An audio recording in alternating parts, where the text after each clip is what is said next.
ഈ നല്ല രാത്രി സമയത്തിനായിട്ട് ദൈവത്തെ വീണ്ടും സ്തുതിക്കുന്നു. ഉത്തമഗീതങ്ങളുടെ പുസ്തകം 8-ാം അധ്യായം അതിൻ്റെ 5-ാമത്തെ വാക്യത്തിൻ്റെ പ്രാരംഭവാക്യമാണ് പൊതുവിൽ വായിച്ചിവിടെ പരസ്യമായി കേൾക്കുകയുണ്ടായത്.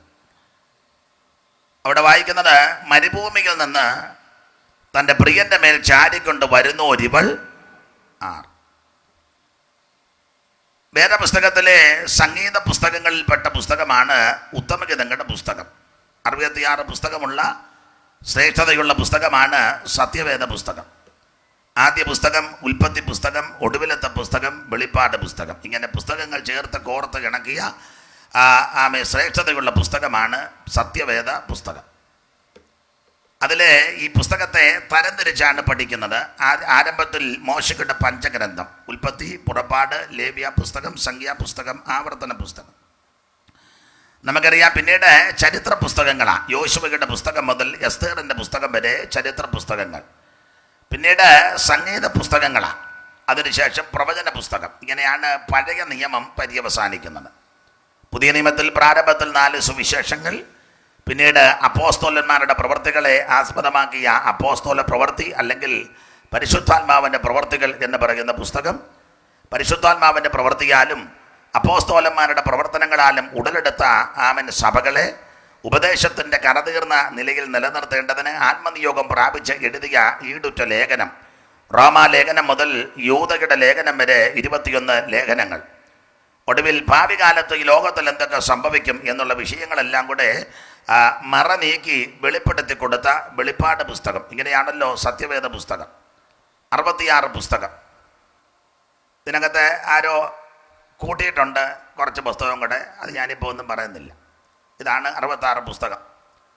അപ്പോൾ ഈ 66 പുസ്തകത്തിൽ സംഗീത പുസ്തകങ്ങളാണ് ഇയ്യോബിൻ്റെ പുസ്തകം, സങ്കീർത്തന പുസ്തകങ്ങൾ, സദൃശവാക്യം, സഭാപ്രസംഗി, ഉത്തമഗീതങ്ങളുടെ പുസ്തകം, പിന്നെ ചിലർ വിലാപങ്ങളുടെ പുസ്തകം കൂടെ ഇതിനകത്ത് ചെലുത്തിയിട്ടുണ്ട്. അങ്ങനെ സംഗീത പുസ്തകം.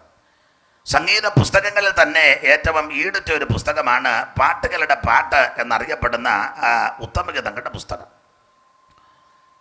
ചില ആൾക്കാർ ഉത്തമഗീതങ്ങളുടെ പുസ്തകം വായിക്കാറില്ല.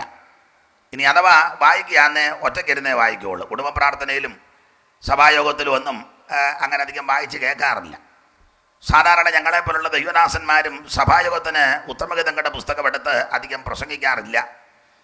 ഇനി അഥവാ 1-2 അധ്യായമൊക്കെ തൊട്ടാലും 7-8 അധ്യായം ഒന്നും ആരും അങ്ങനെ കയറി കൈവെക്കാറില്ല. കാരണം വെപ്രാളവും പേടിയൊക്കെ കാണും.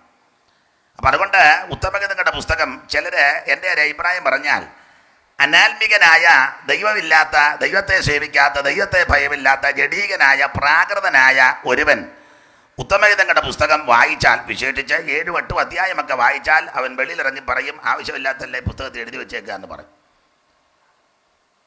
പൊതുവിൽ വായിക്കാൻ പറ്റാത്ത ധാരാളം കാര്യം പുസ്തകത്തിൽ എഴുതി വെച്ചിട്ടുണ്ട്, അതുകൊണ്ട് എൻ്റെ പൊന്നച്ച പുസ്തകം തുറക്കുക വേണ്ടെന്ന് പറയും. എന്നാൽ ഒരാത്മീകൻ, ദൈവത്തെ സേവിക്കുന്ന ഒരു ഭക്തനായ മനുഷ്യൻ, ഒരു വിശുദ്ധൻ ഈ ഉത്തമഗീതങ്ങളുടെ പുസ്തകം വായിച്ചാൽ അവൻ്റെ ആത്മീക പ്രത്യാശ വർദ്ധിക്കും. ഇത് പ്രാർത്ഥനയോടെ, ഏകാഗ്രതയോടെ, ദൈവാശ്രയ ബോധത്തോടെ, ഭയഭക്തിയോടെ ഉത്തമഗീതങ്ങളുടെ പുസ്തകം വായിച്ചാൽ അവൻ്റെ ആത്മീക പ്രത്യാശ വർദ്ധിക്കും. കാരണം അങ്ങനത്തെ കാര്യങ്ങളായി പുസ്തകത്തിൽ ചെലുത്തിയിരിക്കുന്നു. നമുക്കറിയാം, ഉത്തമഗീതങ്ങളുടെ പുസ്തകം പഠിക്കുമ്പോൾ ഇതിനകത്ത് നിരവധി കഥാപാത്രങ്ങളെ കാണുന്നുണ്ട്. 1 ശലോമോൻ, 2 ഒരു ഇടയ ചെറുക്കൻ, 3 ഒരു ശൂലേങ്കാരി, 4 ഇവളെ പ്രസവിച്ച ഒരമ്മ, 5 ഇവളെ പോറ്റി വളർത്തിയ ഒരു പോറ്റമ്മ, 6 അമ്മയുടെ ആദ്യത്തെ വിഭാഗത്തിൽ, വിഭാഗം എന്ന് പറയാനൊക്കത്തില്ല, ആദ്യ പുരുഷന്മാരിൽ ജനിച്ച മക്കൾ, അതാണ് ആൺകുട്ടികൾ, അമ്മയുടെ പുത്രന്മാരെന്നൊരു പ്രയോഗം.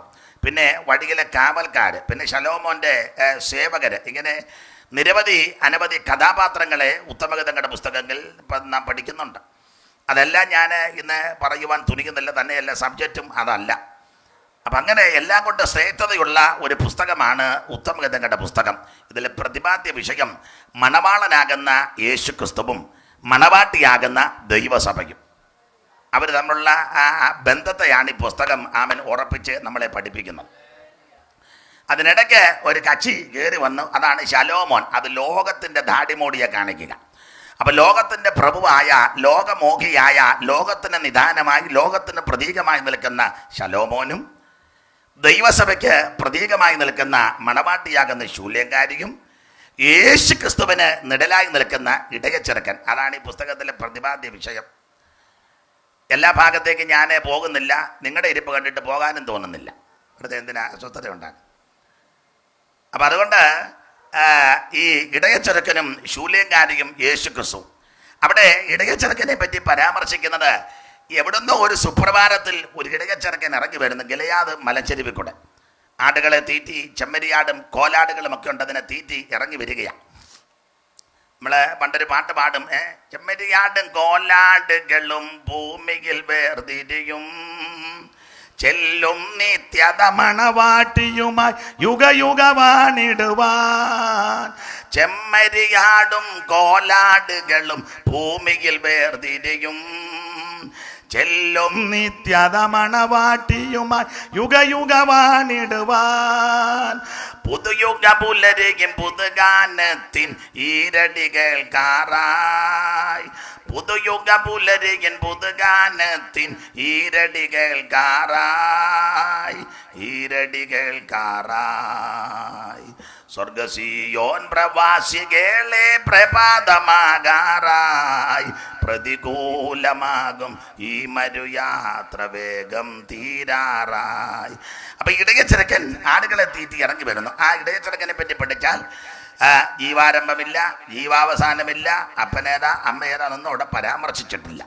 ഈ ഇടയച്ചെറുക്കൻ കർത്താവാകുന്ന യേശു ക്രിസ്തുവിന് നിഴല. അവിടെ ശലോമോൻ എന്ന് പറയുന്ന കഥാപാത്രം, അത് ലോകത്തിന് പ്രഭുവായ ആ ലോകമോഹത്തെ കാണിക്കുന്ന വ്യക്തി തന്നെയാണ് അവിടെ ശലോമോൻ നിഴലായി നിൽക്കുന്നത്. ഓർപ്പിച്ചല്ലോ, ശൂലേങ്കാരി ദൈവസഭയ്ക്ക് നിഴൽ.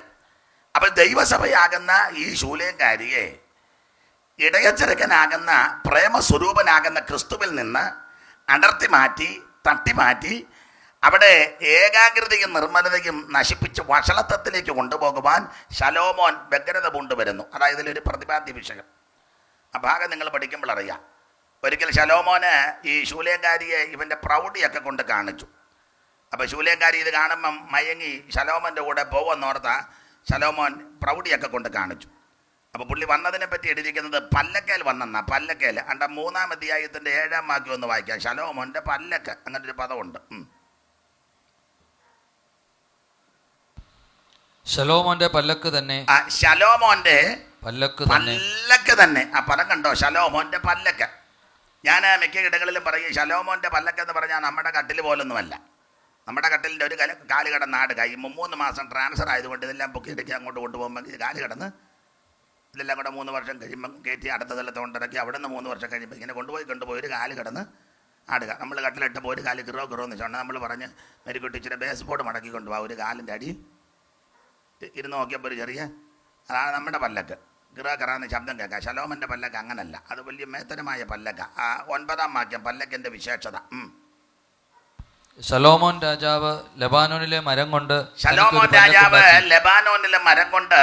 തനിക്കൊരു പല്ലക്കുണ്ടാക്കി. അതിന്റെ മേക്കട്ടിക്കാൽ വെള്ളി കൊണ്ടും ചാര് പൊന്നുകൊണ്ടും ഇരിപ്പിടം രക്താംബരം കൊണ്ടും അതിന്റെ അന്തർഭാഗം യെരൂശലേം പുത്രിമാരുടെ പ്രേമം കൊണ്ട് വിചിത്ര ഖചിതമായിരിക്കുന്നു. അപ്പൊ ശ്രദ്ധിക്കുക, ശലോമോൻ രാജാവിന്റെ പല്ലക്കിന്റെ വിശേഷതയാ. അപ്പോൾ ശലോമോൻ രാജാവ് മോനെ 2 മൊബൈലാന്നോടാ നീ പിടിക്കുന്നത്. വേദപുസ്തകം എടുക്കടാ, മൊബൈൽ വെച്ചേച്ച്. ദൈവമേ, കൊച്ചൻ്റെ വേദപുസ്തകം കൊടുക്കുക. മൊബൈൽ കൊടുത്ത അവസാനം കിടന്ന് കുഴയും. വേദപുസ്തകം കൊടുക്കുകയാണെങ്കിൽ ഒടുവിൽ കുഴയുകയല്ല. എൻ്റെ പൊന്നു മോനെ,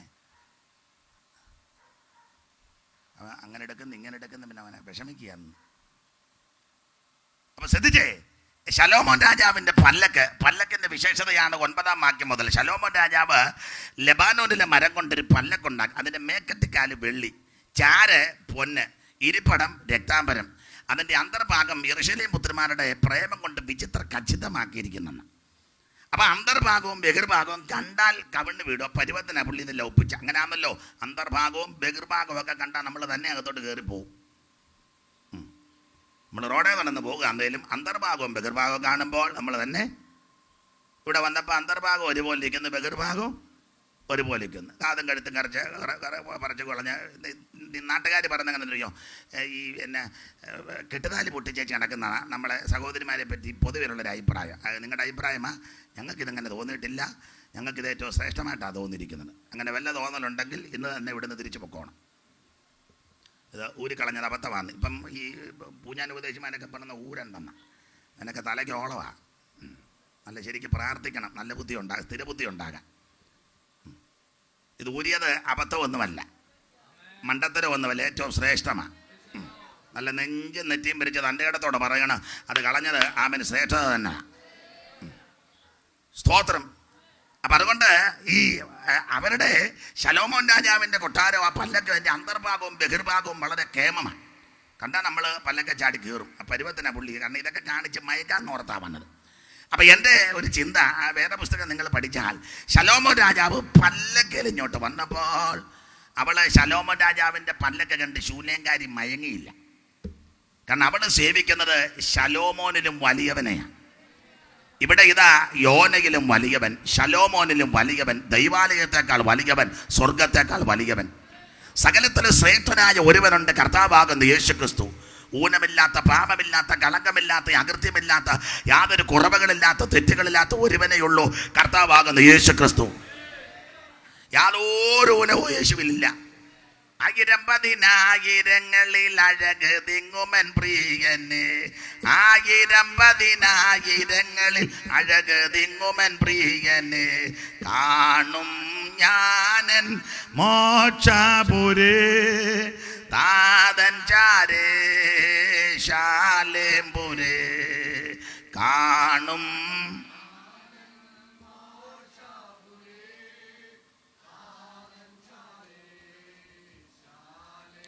കാൺമതിനധികാലമായി കൺകൊതിച്ചൊരു നാഥന്, കാൺമതിനധികാലമായി കൺകൊതിച്ചൊരു നാഥന്, അതിശയവിധമഗതിയെ ഭൂവിൽ വീണ്ടെടുത്തൊരു ദേവനെ, അതിശയവിധമഗതിയെ ഭൂവിൽ. ആയിരം പതിനായിരങ്ങളിൽ അഴക് തിങ്ങുമൻ പ്രിയനെ, ആയിരം പതിനായിരങ്ങളിൽ അഴക് തിങ്ങുമൻ പ്രിയനെ, കാണും.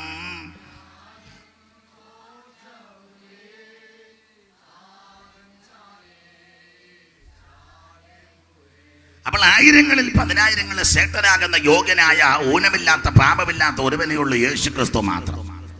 അപ്പോൾ ശലോമോൻ അവൻ്റെ പ്രൗഢിയൊക്കെ കാണിച്ചു വന്നപ്പോൾ ശൂന്യക്കാരിക്ക് ശലോമോൻ്റെ പ്രൗഢിയും ദാടിമോടിയൊന്നും കണ്ട് മയങ്ങത്തില്ല. കാരണം അവൾ ശലോമോനിലും വലിയവനെ ആരാധിക്കുന്നവളാണ്. അപ്പോൾ ശലോമോൻ പല്ലക്കല്ല വന്ന പല്ലക്കിൻ്റെ വിശേഷതയാ വായിച്ച് കേട്ടത് 9-ാം വാക്യം മുതൽ. മേക്കട്ടിക്കാല് വെള്ളി, ചാര് പൊന്ന്, ഇരിപ്പടം രക്താംബരം, പിന്നെ അതിൻ്റെ അന്തർഭാഗം യെരൂശലേം പുത്രിമാരുടെ പ്രേമം കൊണ്ട് വിചിത്ര ഖചിതം. അങ്ങനെയുള്ള ഈ പല്ലക്ക് ഒരുമാതിരിപ്പെട്ടവർ ഇതൊക്കെ കാണുമ്പം മയങ്ങും. അതാ പേര് മാറി പിന്നെയും പഴയ സ്ഥലത്തോട്ട് പോയത് ശലോമോനെ കണ്ടുകൊണ്ട്. ഒക്കെ മനസ്സിലാക്കുന്നവരുണ്ട്. തയ്യൽ മെഷീൻ കൊടുക്കാമെന്നോ ഏതാണ്ട് വെച്ച് കൊടുക്കാമെന്നൊക്കെ പറഞ്ഞപ്പം പേര് മാറി വെള്ള സാരി എടുത്ത് വന്ന മേരി പിന്നെ കണ്ടപ്പോൾ സെറ്റ് സാരി കൊടുത്ത് ടൗണിൽ കൂടെ കൊടിയും പിടിച്ചു പോകുന്നു. മനസ്സിലാക്കാണ് ഒക്കെ മനസ്സിലാകുന്നവരുണ്ട്, അവർ മനസ്സിലാക്കിക്കോളും. അപ്പോൾ ഈ ശൂലേങ്കാരി അങ്ങനല്ല. എവള് ശലോമോൻ്റെ ഈ പല്ലക്ക് ഒക്കെ കണ്ടപ്പോൾ പല്ലക്ക് കയറി വരിക, എൻ്റെ ഭാഷ പറഞ്ഞാൽ പല്ലൊക്കെ കയറി പല്ലുമൊക്കെ കാണിച്ച് വരിക. അപ്പോൾ ഒരുമാതിരിപ്പെട്ടവർ മയങ്ങും. ഇവൾ മയങ്ങില്ല. ഇവൾ ശലോമോൻ പല്ലക്കെ വന്നപ്പോൾ അവൾ ആത്മക്കണ്ണ് തെളിഞ്ഞവളാണ്. അവൾ ശലോമോനിലും വലിയവൻ വരുന്നു എന്ന് കണ്ടു. അവൾ സേവിക്കുന്നത് ശലോമോനിലും വലിയവന്. അവനെങ്ങനാ വരുന്നത്? 18-ാം സങ്കീർത്തനത്തിൻ്റെ 10-ാം വാക്യം വായിച്ചേ. അവിടെ ഉടയവനും പ്രാണപ്രിയനുമാകുന്ന കർത്താവാകുന്ന യേശുക്രിസ്തു എങ്ങനെയാ വരുന്നെന്ന് ആ 18-ന്റെ 10. അവൻ കെരൂബിനെ വാഹനമാക്കി പറന്നു, അവൻ കാറ്റിന്റെ ചിറകിന്മേലിരുന്ന് പറപ്പിച്ചു. എനിക്ക് വായനയ്ക്ക് പറ്റുന്നത് സഹോദരിമാരാ. പന്നിൽ ദൈവദാസന്മാരെ കൊണ്ട് എനിക്ക് വായിപ്പിച്ചു തരുന്നത് എനിക്കും ബുദ്ധിമുട്ടാണ്. അപ്പോൾ ആരെങ്കിലും സഹോദരിമാർക്ക് ഒരു മൈക്ക് അങ്ങോട്ട് കൊടുക്കുകയാണെങ്കിൽ അവരതിൻ്റെ ചടി കേടാന്ന് മൈക്കുണ്ടോ മോനെ, ഒരു സ്റ്റാൻഡും മൈക്കും കൊടുക്കാവും. ഇവർക്ക് ഇനി മൈക്ക് കൊടുത്തിട്ട് കാര്യമില്ല, ഞാൻ പാടുന്ന പാട്ട് അവർ പാടുകയില്ല. അപ്പം പിന്നെ ആ മൈക്ക് തന്നെ എടുക്കുന്നതായിരിക്കും കുറച്ചുകൂടെ നല്ലത്. അപ്പോൾ അതാരാന്ന് വെച്ചാൽ ഒരു സഹോദരിക്ക് മൈക്ക് അങ്ങോട്ട് കൊടുത്താൽ സ്റ്റാൻഡ് കൊടുക്കുകയാണെങ്കിൽ സ്റ്റാൻഡേ വെക്കുകയാണെങ്കിൽ കൈ കൊണ്ട് താളെടുക്കണം. അപ്പോൾ ഒരു കൈ പിടിക്കുക, ഒരു കൈ കൊണ്ട് മറിക്കാൻ ചെന്ന് ബുദ്ധിമുട്ടാണ്. സ്റ്റാൻഡ് കൂടെ അങ്ങോട്ട് കൊടുത്തു. 1-2 മൈക്ക് കൊടുത്തു. ആരെല്ലാം ചടികടാന്ന് വായിക്കുന്ന വായിച്ചോട്ടെ. ഒന്ന് വാക്യമായി ചൂപ്പാട് വരും. അപ്പോൾ ശ്രദ്ധിക്കുക, ശലോമോൻ പല്ലക്കേൽ പല്ലുമൊക്കെ കാണിച്ച് വന്നപ്പോൾ ശൂലേങ്കാരി ഈ ശൂലേമി ഇതൊന്നും കണ്ട് മയങ്ങിയില്ല. അവൾ ശലോമോനിലും വലിയവൻ വരുന്നത് കണ്ടു.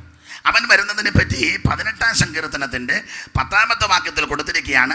ഒന്നുകൂടെ വായിക്കാം. അവൻ കെറൂബിനെ വാഹനമാക്കി പറന്നെന്ന. ഒന്നുകൂടെ വായിച്ചേ മൈക്കിൽ കൂടെ. പറന്നു. അവൻ ഒന്നുകൂടെ വായിച്ചു മൈക്കിൽ കൂടെ. അവൻ കെരൂബിനെ വാഹനമാക്കി പറന്നു. അവൻ കെറൂബിനെ വാഹനമാക്കി പറന്ന് അവൻ കാറ്റിന്റെ ചിറകിന്മേലിരുന്ന് കാറ്റിന്റെ ചിറകിന്മേലിരുന്ന് പറപ്പിച്ചു. കണ്ടോ, പറപ്പിച്ചെന്ന. അപ്പോൾ ശലോമോൻ ആ ലെബാനോനിലെ മരം കൊണ്ടുള്ള ദേവദാരുവിന്മേൽ വരുമ്പോൾ ശലോമോനിലും വലിയവൻ വരുന്നത് കെറൂബിനെ വാഹനമാക്കിയ. ഇന്ന് രാത്രി ഞാനും നിങ്ങളും ആരാധിക്കുന്ന യേശു ക്രിസ്തു, ആമേൻ, സ്തോത്രം, അത്ഭുതങ്ങളുടെ ദൈവമാ, അതിശയത്തിന്റെ ദൈവമാ, എല്ലാവരിലും ഉന്നതനാണ്, സകലത്തിന്മേലും യോഗ്യനാണ്, എല്ലാത്തിലും ശ്രേഷ്ഠനാണ്, യോഗ്യനാണ്. കർത്താവിന്റെ മകത്ത് കെറൂബിനെ വാഹനമാക്കി പറന്നു വരിക. ഞാൻ എല്ലാ ഭാഗവും അവിടെ നിന്ന് വിസ്തരിക്കുന്നില്ല, എൻ്റെ വിഷയം അതല്ല. ഞാനൊരു മുഖവര പറഞ്ഞേച്ചാൽ ഇടുത്ത വാക്യത്തോട് കൂറ് പുലർത്തി വരാനാ. അപ്പൊ ഈ ശലോമോന്റെ പല്ലക്ക് കാണിച്ച് ശൂലേങ്കാരിയെ മയക്കാൻ നോക്കിയപ്പോൾ അവൾ മയങ്ങിയില്ല. അവള് ശലോമോനിൽ വലിയവൻ കെറൂബിനെ വാഹനമാക്കി വരുന്നത് കണ്ടു. അപ്പൊ ഇവന് മനസ്സിലായി ഇവള് മയങ്ങത്തില്ല. അപ്പോൾ ഞാൻ അടുത്ത പോകുമ്പഴി അവൻ ശൂലേങ്കാരിയെ പിടിച്ച് പള്ളിയറയ്ക്കകത്ത് കൊണ്ടിട്ട് ശലോമോന്റെ കൊട്ടാരത്തിൽ. അവന് ബാൽഹാമോനിൽ മുന്തിരിത്തോട്ടവും ലെബനോനിൽ ഒരു വനഗൃഹവും ഒക്കെ ഉണ്ടായിരുന്നെന്ന്. അപ്പൊ പുള്ളി അവളെ പിടിച്ച് ശൂലേങ്കാരിയെ ബലാത്കാരമായി പിടിച്ച് തന്റെ കൊട്ടാരത്തിൽ കൊണ്ട് പള്ളിയറയ്ക്കകത്തിട്ടു. പള്ളിയറ എന്നാണ് അവിടെ കൊടുത്തേക്കുന്നത്. വലിയ പുള്ളിക്കാർക്കെല്ലാം അങ്ങനെ ആണെന്നല്ലോ. പള്ളിയറ, പള്ളിക്കട്ടില്, പള്ളിമെത്ത, പള്ളി ഉറക്കം എല്ലാം മൊത്തം പള്ളിയാന്നല്ലോ വിഷയം, മൊത്തം പള്ളിയാ. അപ്പോൾ ശലോമോന്റെ പള്ളിയറയ്ക്കകത്ത് കൊണ്ട് ശൂലേങ്കാരിയെ കിട്ടും. അപ്പോൾ ശൂലേങ്കാരി പള്ളിയറയ്ക്കകത്ത് ചെന്നപ്പോൾ അവിടെ കിടന്ന് അവള് പള്ളിയറ കണ്ട് മയങ്ങിയില്ല. ഇങ്ങോട്ട് നിങ്ങൾ ഇങ്ങോട്ട് കസാര അങ്ങോട്ട് കൊടുത്താ 2 പേർക്ക് ഇരിക്കാനായിരിക്കും. കസാര കൊടുക്കുന്ന കണ്ടോ? അവിടെ ആരോ വന്ന് അവർക്ക് ഇരിക്കാൻ എന്താ ചെയ്യും? നമ്മുടെ ആൾക്കാരുടെ രീതി അതാ. പണ്ടൊരു തമിഴ് സഹോദരൻ പറഞ്ഞ പോലെ ശീലിച്ചു പോയി സാറേ സെറിപ്പെടുകയല്ലെന്ന്. ഇപ്പം അത് സെറിപ്പെടുവെന്ന് എനിക്കും തോന്നുന്നില്ല. അപ്പൊ ശ്രദ്ധിക്കുക, ഈ ശലോമോൻ പല്ലക്കെ വന്നപ്പോൾ അവൾ ശലോമോനിനും വലിയവനാകുന്ന ക്രിസ്തു കെറൂബിനെ വാഹനമാക്കി വരുന്ന കണ്ടു. കാറ്റിൻ ചിറകിൽ അവനെ ശലോമോനെ ചുമന്നുകൊണ്ടാ പോകുന്നത്. ശലോമോനിലും വലിയവൻ പറപ്പിച്ചാ ഇങ്ങോട്ട് വരുന്നത്. അവൻ പറപ്പിച്ച് വരുന്നെണ്ണ. അപ്പൊ അങ്ങനെ ഈ കാര്യങ്ങൾ. അപ്പൊ രണ്ടാമത് ഈ ശൂലേങ്കാരിയെ ബലാത്കാരമായി പിടിച്ച് ശലോമോന്റെ കൊട്ടാരത്തിൽ പള്ളിയറയ്ക്കകത്തിട്ടു. പള്ളിയറ. അപ്പൊ പള്ളിയറയ്ക്കകത്തിട്ടപ്പോ ശലോമോൻ വിചാരിച്ചത് ഇവളീ പള്ളിയറയും പള്ളിയും പള്ളിക്കെട്ടിലും പള്ളിമെത്തയും പള്ളിയുറക്കവും ഒക്കെ കാണുമ്പം ഒരു മയങ്ങി, എനിക്ക് തെറ്റിപ്പോയി, ഞാൻ അന്നേരത്തെ ഉണർവൻ അവരുടെ കൂടെ കൈയടിക്കാൻ പോയതാ, എനിക്ക് തെറ്റി എന്ന് പറഞ്ഞ് തിരിച്ച് പള്ളി അറയ്ക്കകത്തിഞ്ഞ് വരുമെന്നാ പുള്ളി ചിന്തിച്ചത്.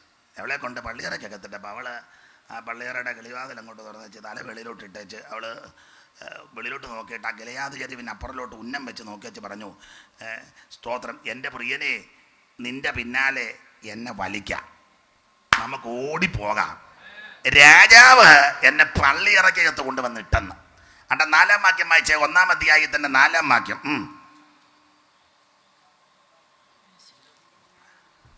നിങ്ങൾ ജോർജ് പാസ്റ്റർ വായിക്കുന്ന തന്നെയായിരുന്നു നല്ലതെന്നാണ് എനിക്ക് തോന്നുന്നത്. നിന്റെ പിന്നാലെ എന്നെ വലിക്കുക, നിന്റെ പിന്നാലെ എന്നെ വലിക്കുക, എന്നെ വലിക്കാം, നാം ഓടിപ്പോകാം.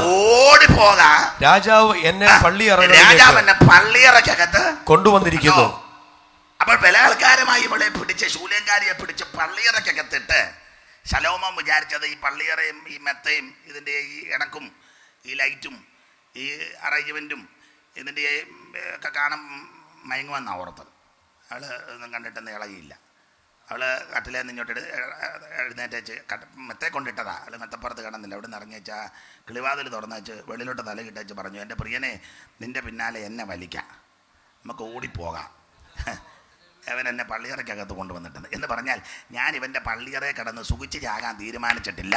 എനിക്കൊന്നേ ഉള്ളൂ, നിൻ്റെ പിന്നാലെ വരണം. സ്തോത്രം.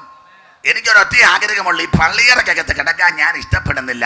എനിക്ക് നിന്റെ പിന്നാലെ വരണം, നിന്റെ പിന്നാലെ എന്നെ വലിക്കാം. ശൂലേങ്കാരിയുടെ സ്ഥാനത്ത് ഞാനോ നിങ്ങളോ വല്ലതായിരുന്നു എന്തുമായിരിക്കും സാക്ഷ്യം പറയുന്നത്? നമുക്ക് 2 മിനിറ്റ് എങ്ങാനും തരിക. ആട്ടെ ഒച്ചമ്മ സാക്ഷ്യം പറഞ്ഞാട്ടെ, ഈ പള്ളിയറയ്ക്കകത്തൊക്കെ വന്നല്ലയോ? ആ ബൈബിളുമൊക്കെ പിടിച്ചോണ്ട് എഴുന്നേറ്റൊരു നിപ്പും 2 ശീല പാട്ടുമൊക്കെ പാടി ഒരു കറക്കൂ. ഏത് പാട്ടാണ് പാടുന്നതെന്ന് ചോദിച്ചാൽ ഇപ്പോഴത്തെ ഈ ടെൻഡ് അനുസരിച്ച് മിക്കവാറും ഈ പാട്ട് പാടാനായിരിക്കും സാധ്യത. ഏതാ? അർഹിക്കാത്ത അങ്ങനെ പാട്ടല്ലേ മോനെ? അതായിരിക്കും മിക്കവാറും പാടുന്നത്. നിന്നൊരു സാക്ഷ്യമൊക്കെ പറയും, പ്രിയരെ ഞാനിതിനൊന്നും യോഗ്യ അല്ല, കൃപയാലാന്ന് ഇതിനകത്ത് വന്നത്, വ്യാജതിനെ കൊണ്ട് ബന്ധിച്ചിട്ടിരിക്കുക. അപ്പൊ കൃപ പ്രാപിച്ച ശൂലേങ്കാരി പറഞ്ഞു, ഞാൻ ഇവിടെ കിടന്ന് യാകാനല്ല ഉദ്ദേശം, എനിക്ക് നിന്റെ പിന്നാലെ വരണം. നമ്മൾ പാടുകല്ലേ, ഒന്നേയുള്ളെനിക്കാനന്ദമുലകിൽ യേശുവിൻ സന്നിധിയാണ് യുവതേ, ഒന്നേ ഉള്ളെനിക്കാനന്ദമുലകിൽ യേശുവിൻ സന്നിധി വദേ, അന്നേരം മമ മനസഖേദം ഒന്നായകലും വെയിലിൽ ഹിമമ്പോ, അന്നേരം മമ മനസഖേദം ഒന്നായകലും വെയിലിൽ ഹിമമ്പോ, ഒന്നേയുള്ളെനിക്കാനന്ദമുലകിൽ യേശുവിൻ സന്നിധിയണയുവതേ. അതെ, ശ്രദ്ധിക്കുക. ആ പള്ളിയറക്കകത്ത് കിടന്ന് ശൂലേമി പറഞ്ഞു, നിന്റെ പിന്നാലെ എന്നെ വലിക്കാം. രാജാവ് എന്നെ പള്ളിയറക്കകത്തിട്ടു. അപ്പം അതുകൊണ്ടും ശൂലേങ്കാര് തെറ്റിയില്ല, മയങ്ങിപ്പോയില്ല. പിന്നെ അടുക്കടക്കായിട്ട് പഠിച്ചാൽ ധാരാളം സംഭവങ്ങൾ കൊണ്ട് കാണിക്കുകയും കൂട്ടിക്കൊണ്ട് പോവുകയൊക്കെ ചെയ്തൊന്നും മയങ്ങിയില്ല. ഒടുവിലായിട്ട് നമ്മുടെ വിഷയത്തിലേക്ക് വരുന്ന സമയം പോകുന്നല്ലോ. 8-ാം അധ്യായത്തിൽ 5-ാം വാക്യത്തിൽ വായിക്കുന്നത്, അതിൻ്റെ ചരിത്ര പശ്ചാത്തലം ഒത്തിരി പറയാനുണ്ട്. ഒടുവിൽ ശൂലേങ്കാരി പ്രാണപ്രിയനെ കാണിച്ചു കൊടുത്തു. എനിക്കൊരു പ്രിയനുണ്ട്, അവൻ വെണ്മയും ചുവപ്പുമുള്ളവൻ, 10,000-ങ്ങളിൽ ശ്രേഷ്ഠൻ. അപ്പം ചോദിച്ചു, നിന്റെ പ്രിയന് മറ്റ് പ്രിയന്മാരെക്കാൾ വിശേഷത വല്ലതും ഉണ്ടോ?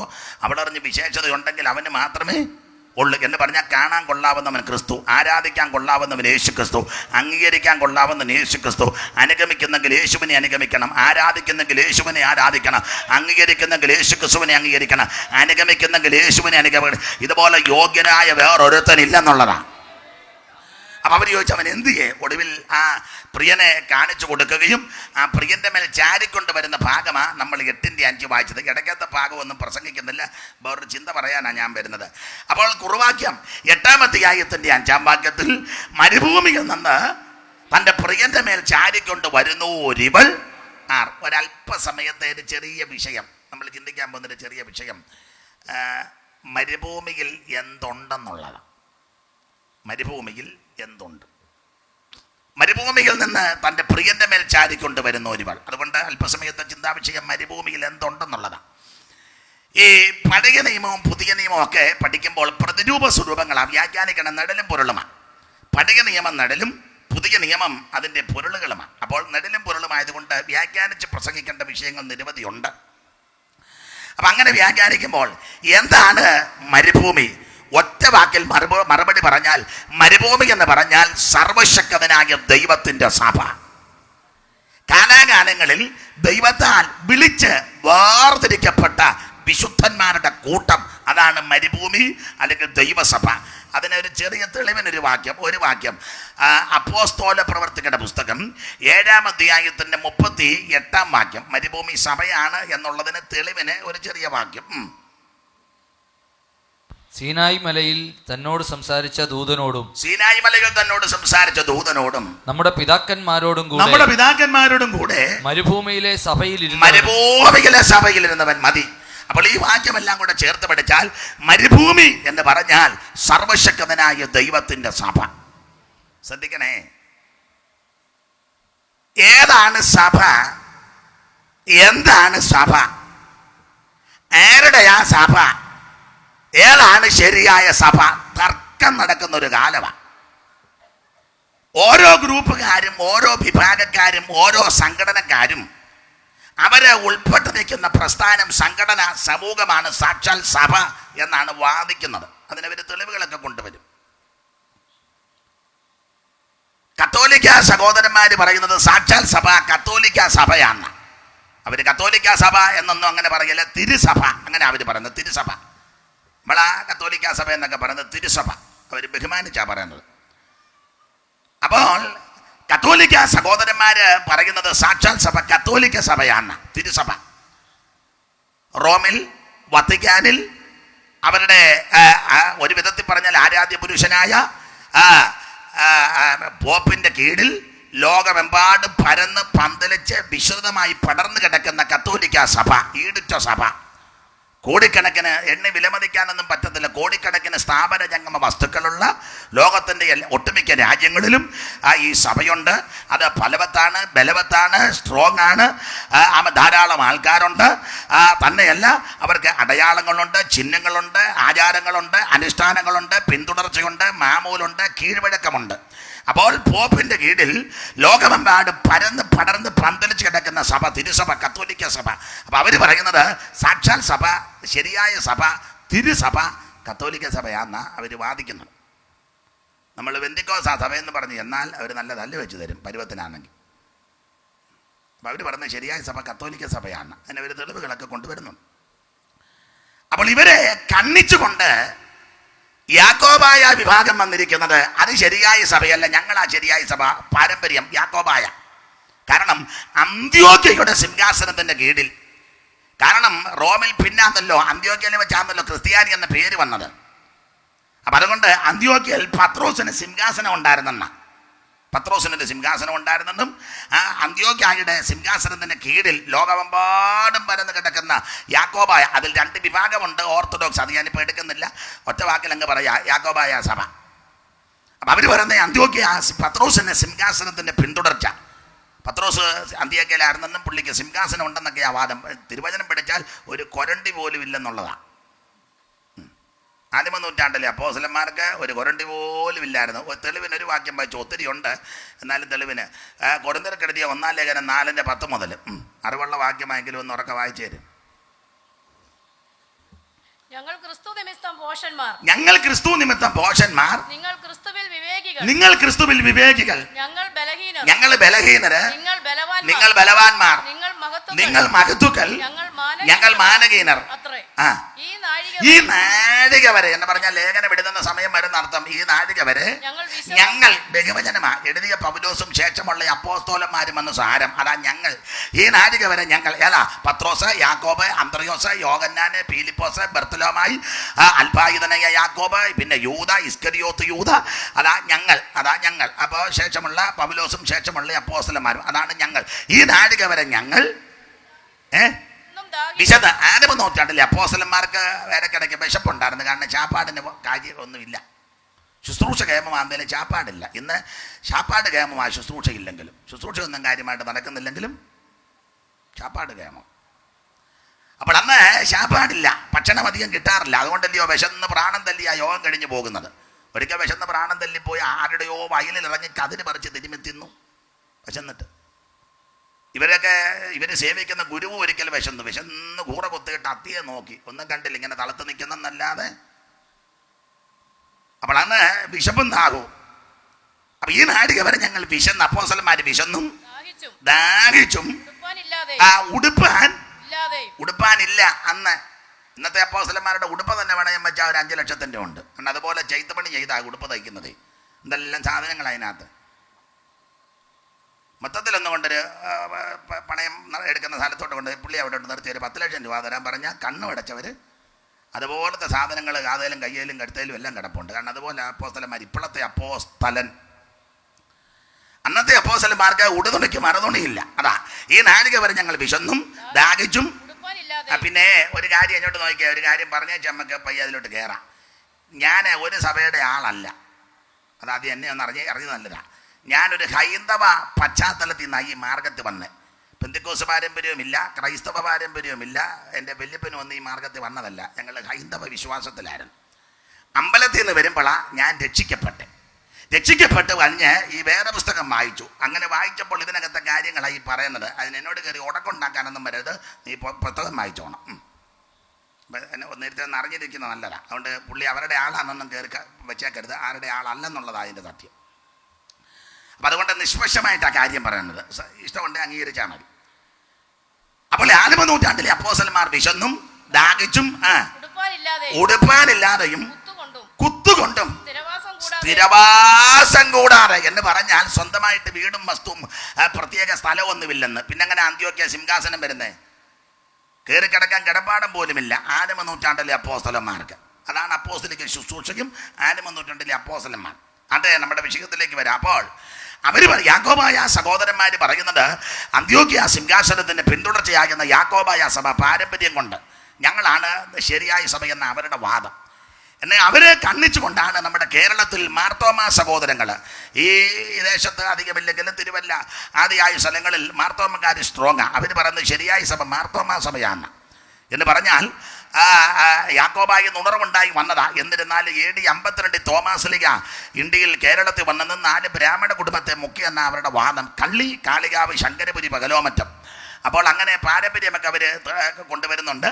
അങ്ങനെ അതിൻ്റെ പിന്തുടർച്ച മാർത്തോമാ സഭ. യാക്കോബായിൽ നിന്ന് ഉണർവുണ്ടായി. എബ്രഹാം മൽപ്പാൻ, കോനാട്ട് മൽപ്പാൻ, പാലാക്കുന്നത്ത് അദ്ദേഹത്തിൻ്റെ കാലത്ത് ചില സഹോദരന്മാർക്കും അദ്ദേഹത്തിനുമൊക്കെ ഉണർവുണ്ടായി. അദ്ദേഹത്താൽ സ്ഥാപിതമായ ഉണർവുണ്ടായ സഭയാണ് മാർത്തോമാ സഭ. തിരുവല്ല ആസ്ഥാനമായി മലയാളികൾ ലോകത്തിൻ്റെ എവിടെല്ലാം ഉണ്ട് അവിടെയെല്ലാം ഈ സഭകളുമുണ്ട്. അപ്പോൾ അവർ പറയുന്നത് ശരിയായ സഭ മാർത്തോമാ സഭയാണ്. അതിനവർ ധാരാളം തെളിവുകളൊക്കെ തരുന്നുണ്ട്. അപ്പോൾ അവരുടെ വാദം ഈ തോമസിൻ്റെ പിന്തുടർച്ചക്കാരാ ഞങ്ങളാണ് ശരിയായ സഭ മാർത്തോമാ സഭ. അപ്പം അവരെ കണ്ണിച്ചുകൊണ്ട് വേറൊരു ഗ്രൂപ്പുണ്ട് കേരളത്തിൽ, CMSകാർ. CMS പഴയ ഇപ്പം CSI എന്നൊക്കെ ഇട്ടേക്കുന്നത്, പണ്ട് CMS. ഞാൻ CMS എന്നേ പറയുള്ളൂ, കാരണം കോളേജ് ഇപ്പോഴും അങ്ങനെ തന്നെ അറിയപ്പെടുന്നത്. ഏതാ? CSI കോളേജ് എന്നാരും പറയാറില്ല, CMS കോളേജ് എന്നാ. അപ്പം പിന്നെ അങ്ങനെ തന്നെ അങ്ങോട്ട് പോവാം. അപ്പോൾ അവർ പറയുന്നത് ശരിയായ സഭ CMS ആംഗ്ലിക്കൻ. വിദേശ മിഷണറിമാർ കേരളത്തിൽ വന്ന് അധകൃതരാകുന്ന ആൾക്കാരുടെ ഉന്നമനത്തിന് അഹോരാത്രം പാടുപെട്ട് കഷ്ടപ്പെട്ട് ഉടലെടുത്ത സഭയാണ് CMS സഭ. അപ്പോൾ അത് സാധുക്കളാകുന്ന ആൾക്കാരെ ചേർത്തുകൊണ്ട് വിദ്യ അഭ്യസിക്കുവാൻ കഴിവില്ലാതിരുന്ന ആൾക്കാർക്ക് വിദ്യ അഭ്യസിക്കുവാൻ പള്ളിയോട് ചേർന്ന് പള്ളിക്കൂടം പണിത് അക്ഷരാഭ്യാസമെല്ലാം കൊടുത്ത് അവരെ അവരുടെ ഉന്നമനത്തിനും പുരോഗതിക്കും മെച്ചത്തിനും വേണ്ടി അവരെ രക്ഷയിലേക്ക് നടത്തി. അപ്പോൾ അവർ പറഞ്ഞത് ശരിയായ സഭ CMS സഭയാണ്. അപ്പോൾ അവരെ കണ്ണിച്ചുകൊണ്ട് വേറൊരു ഗ്രൂപ്പുണ്ട് തെക്കൻ തിരുവിതാംകൂറിൽ സ്ട്രോങ് ആയി ഇവിടെ ഉണ്ട് ചില ഇടങ്ങളിൽ, സാൽവേഷൻ ആർമി, രക്ഷാസൈന്യം. അവർ പറയുന്നത് ശരിയായ സഭ സൈന്യസഭയാണ്, രക്ഷാസൈന്യം, സാൽവേഷൻ ആർമി. വില്യം ബൂത്ത് എന്ന് പറയുന്ന ദൈവദാസനായിരുന്നു അതിൻ്റെ സ്ഥാപകൻ. അദ്ദേഹം പട്ടാളത്തിലെ ഉയർന്ന ഉദ്യോഗസ്ഥനാണ്. ഒടുവിൽ ദൈവവചനം വായിച്ചപ്പോൾ അഭിഷേകം പ്രാപിക്കുവാൻ ആഗ്രഹം പൂണ്ടു. കിട്ടാതെ വന്നപ്പോൾ കടൽ തീരത്ത് വളരെ ഭാരത്തോടെ നിന്നപ്പോൾ ഒരു പാട്ടുമൊക്കെ പാടി. അപ്പോൾ കടൽ തീരെ ഇങ്ങനെ ഇളകി വന്നു. അത് കണ്ടുകൊണ്ട് പുള്ളി ഒരു പാട്ടൊക്കെ ഇടുന്നത്. പാട്ടൊക്കെ എനിക്കറിയാം, ഇപ്പം പാടുന്നില്ല, കാരണം പാടാൻ പറ്റുന്നൊരു സാഹചര്യം അല്ല ഇവിടെ, അതുകൊണ്ടാണ്. അപ്പം അതുകൊണ്ട് അങ്ങനെ സ്ഥാപിച്ച സഭയാണ് സാൽവേഷൻ ആർമി, രക്ഷാസൈന്യം. അവരുടെ ഒരു ചിന്താഗതി തന്നെ സൂപ്പ് സാൽവേഷൻ എന്ന് പറഞ്ഞാൽ അധകൃതരാകുന്ന ആൾക്കാർക്ക് ആദ്യം സോപ്പ് കൊടുക്കണം, കാരണം ചെളി കിടക്കുക. മാടോട് ചേർത്താ മനുഷ്യനെ ഒഴുന്നത്. ഒരു വശത്ത് മാടും അപ്പുറം മനുഷ്യനും കണ്ട ഒഴുക. അപ്പോൾ ആ മാടോട് ചേർത്ത് ഒഴുത മനുഷ്യനെ കരയ്ക്കോട്ടിഞ്ഞ് വിളിച്ച് കയറ്റി സോപ്പിട്ടവനെ കുളിപ്പിച്ചു. പട്ടിണിക്കിട്ടായി ഒഴിയിക്കുന്നത്, ശരിക്കും ചാപ്പാടൊന്നും കൊടുക്കില്ല. അപ്പോൾ അവന് സൂപ്പ് കൊടുത്തവൻ്റെ ശരീരം ഒന്ന് നന്നാക്കി. എന്നുവെച്ചാൽ സാൽവേഷൻ, രക്ഷയുടെ ദൂത്. യേശുക്രിസ്തു ഏകരക്ഷകൻ, യേശുക്രിസ്തു ലോകരക്ഷകൻ, യേശുക്രിസ്തു നിത്യരക്ഷകൻ. അങ്ങനെ പറഞ്ഞവനെ ബോധവാനാക്കി. ആ ഭാഗമൊന്നും ഇപ്പം ഞാൻ വിവരിക്കുന്നില്ല. അപ്പോൾ അവർ പറയുന്നത് ശരിയായ സഭ സാൽവേഷൻ ആർമി, രക്ഷാസൈന്യമാണ്. അത് എല്ലാം പറയാൻ നേരമില്ല. അപ്പോൾ ഇവരെയൊക്കെ കണ്ണിച്ചുകൊണ്ടാണ് ഈ ബ്രദറൻ സഭക്കാരെന്ന് പറയുന്നൊരു വിഭാഗമുണ്ട്. ബ്രദറൻ സഭ, സഹോദര സഭ, അതാണ് അവരുടെ ഒരു ചിന്താഗതി, സഹോദര സഭ. അവർക്ക് പ്രത്യേക കേന്ദ്രങ്ങളൊന്നുമില്ല, അവർ കൂടുന്നല്ല അവരുടെ കേന്ദ്രമാണ്. അപ്പോൾ അവർ പറയുന്നത് ശരിയായ സഭ ബ്രദറൻ സഭയാണ്, സഹോദര സഭ. അത് ഈ ഒരു വാക്യം അങ്ങോട്ടെടുത്താൽ ഈ മുടിനാര് കീറുന്ന പോലെ അവർ കീറും. അത് കീറാൻ പറ്റിയ ആൾക്കാരവിടെ ഉണ്ട്, നമുക്കങ്ങനെ ഒക്കുകയല്ല. അവരൊരു വാക്യം എടുത്താൽ അത് കീറാവുന്നതിൻ്റെ പരമാവധി കീറി ആ ഒരു മുടി 5ആയിട്ട് കീറി 5 പോയിൻ്റ് ഉണ്ടാക്കും ആദ്യം. പിന്നെ അതിൽ ഒരു പോയിൻറ്റിന് 3 പോയിൻ്റായിട്ട് പിന്നെ തിരിച്ച് 3 പോയിൻറ്റിൽ വേറൊരു കൊച്ചു പോയിൻ്റ് ഉണ്ടാക്കി, കൊച്ചു പോയിൻ്റ് ഇപ്പുറം കയറി 8 പോയിൻ്റ് ഉണ്ടാക്കി. ചുരുക്കി പറഞ്ഞാൽ ഉണ്ടാക്കാവുന്നതിൻ്റെ പരമാവധി പോയിൻ്റ് ഉണ്ടാക്കും. നമുക്കൊക്കത്തില്ല എന്ന് പറഞ്ഞാൽ അതുപോലെ നല്ല വചന തിട്ടമാണ്. ശക്തന്മാരാകുന്ന പ്രഭാഷകരും വേദ പണ്ഡിതന്മാർ ആ ഗ്രൂപ്പിലുണ്ടായിരുന്നു. YSKL സാറ്, സൈബൺ sir, KG Kuriachan, KG Thomachan, MV ചെറിയ സാറ്, അതുപോലെ തന്നെ അടുത്ത കാലത്ത് കർത്താവിൽ നിദ്ര പ്രാപിച്ച പ്രസംഗികളുടെ പ്രഭു മലയാളികളുടെ ഇടയിൽ R കൃഷ്ണൻകുട്ടി തിരുവട്ടാർ, അവരൊക്കെ വലിയ അതിഗായകന്മാരാണ്. അപ്പോൾ അവർ പറയുന്നത് ശരിയായ സഭ ബ്രദറ സഭയാണ്. അതിനവർ വചനം ഇങ്ങനെ എടുത്ത് തെളിയിക്കും, നന്നായിട്ട് തെളിയിക്കും. ശരിയ സഭ ബ്രദറ സഭ, സഹോദര സഭ. അപ്പം ഇവരെ എല്ലാം കണ്ണിച്ചുകൊണ്ടാണ് ഇപ്പൊ ഈ പെന്തിക്കോസുകാർ രംഗത്ത് വന്നിരിക്കുന്നത്. അവർ പറഞ്ഞത് ഇതൊന്നും ശരിയായ സഭയല്ല, സാക്ഷാൽ സഭ പെന്തിക്കോസാണ്. അപ്പം അതിന് വാക്യങ്ങൾ എടുക്കുന്നത് അപ്പോസ്തല പ്രവൃത്തി 2-ാം അധ്യായം അടിസ്ഥാനമായിട്ട് എടുക്കുന്നത് പറഞ്ഞാൽ അന്ന് തുടങ്ങിയ സഭയാണ്. ആദ്യം ഞങ്ങൾ ഒരു 12 പേരായിരുന്നു, പിന്നെ ഒരു 70 പേരായി, പിന്നെ ഒരു 120 പേരൊന്നിച്ചു കൂടി ഒരു ആരാധനയും പ്രാർത്ഥനയും പരിശുദ്ധാത്മാവിൽ നിറഞ്ഞ് അന്യഭാഷ പറഞ്ഞ് സംസാരിച്ച് തുടങ്ങി. ആ ഒറ്റ യോഗത്തിൽ തന്നെ 3000 പേര് സ്നാനപ്പെട്ട് സഭയോട് ചേർന്ന് അങ്ങനെ ദിനം പ്രതി വർദ്ധിച്ചു. അപ്പോൾ സാക്ഷാൽ സഭ പെന്തിക്കോസ് സഭയാണെന്നാണ് പെന്തിക്കോസുകാർ വാദിക്കുന്നത്. ഇനി അറിവില്ലെങ്കിലും അറിയാൻ വേണ്ടി പറയുക, പെന്തിക്കോസുകാരുടെ ഇടയിൽ തന്നെ വേറൊരു പെന്തിക്കോസ് ഉണ്ട്, ദി പെന്തിക്കോസ്, TPM. പണ്ട് അവരുടെ പേര് CPM എന്ന, അത് സിലോണിലുണ്ടായതാണ്. അതിൻ്റെ കാരണം തൃശ്ശൂരുകാരൻ രാമൻകുട്ടി പഠനത്തോടുള്ള ബന്ധത്തിൽ 18 വയസ്സിൽ അവിടെ ഈ സിലോണിൽ പോയി. അപ്പോൾ അദ്ദേഹം രാമൻകുട്ടി എന്നാ പേര്, തൃശ്ശൂരുകാരനാണ്, എങ്ങണ്ടിയൂർ.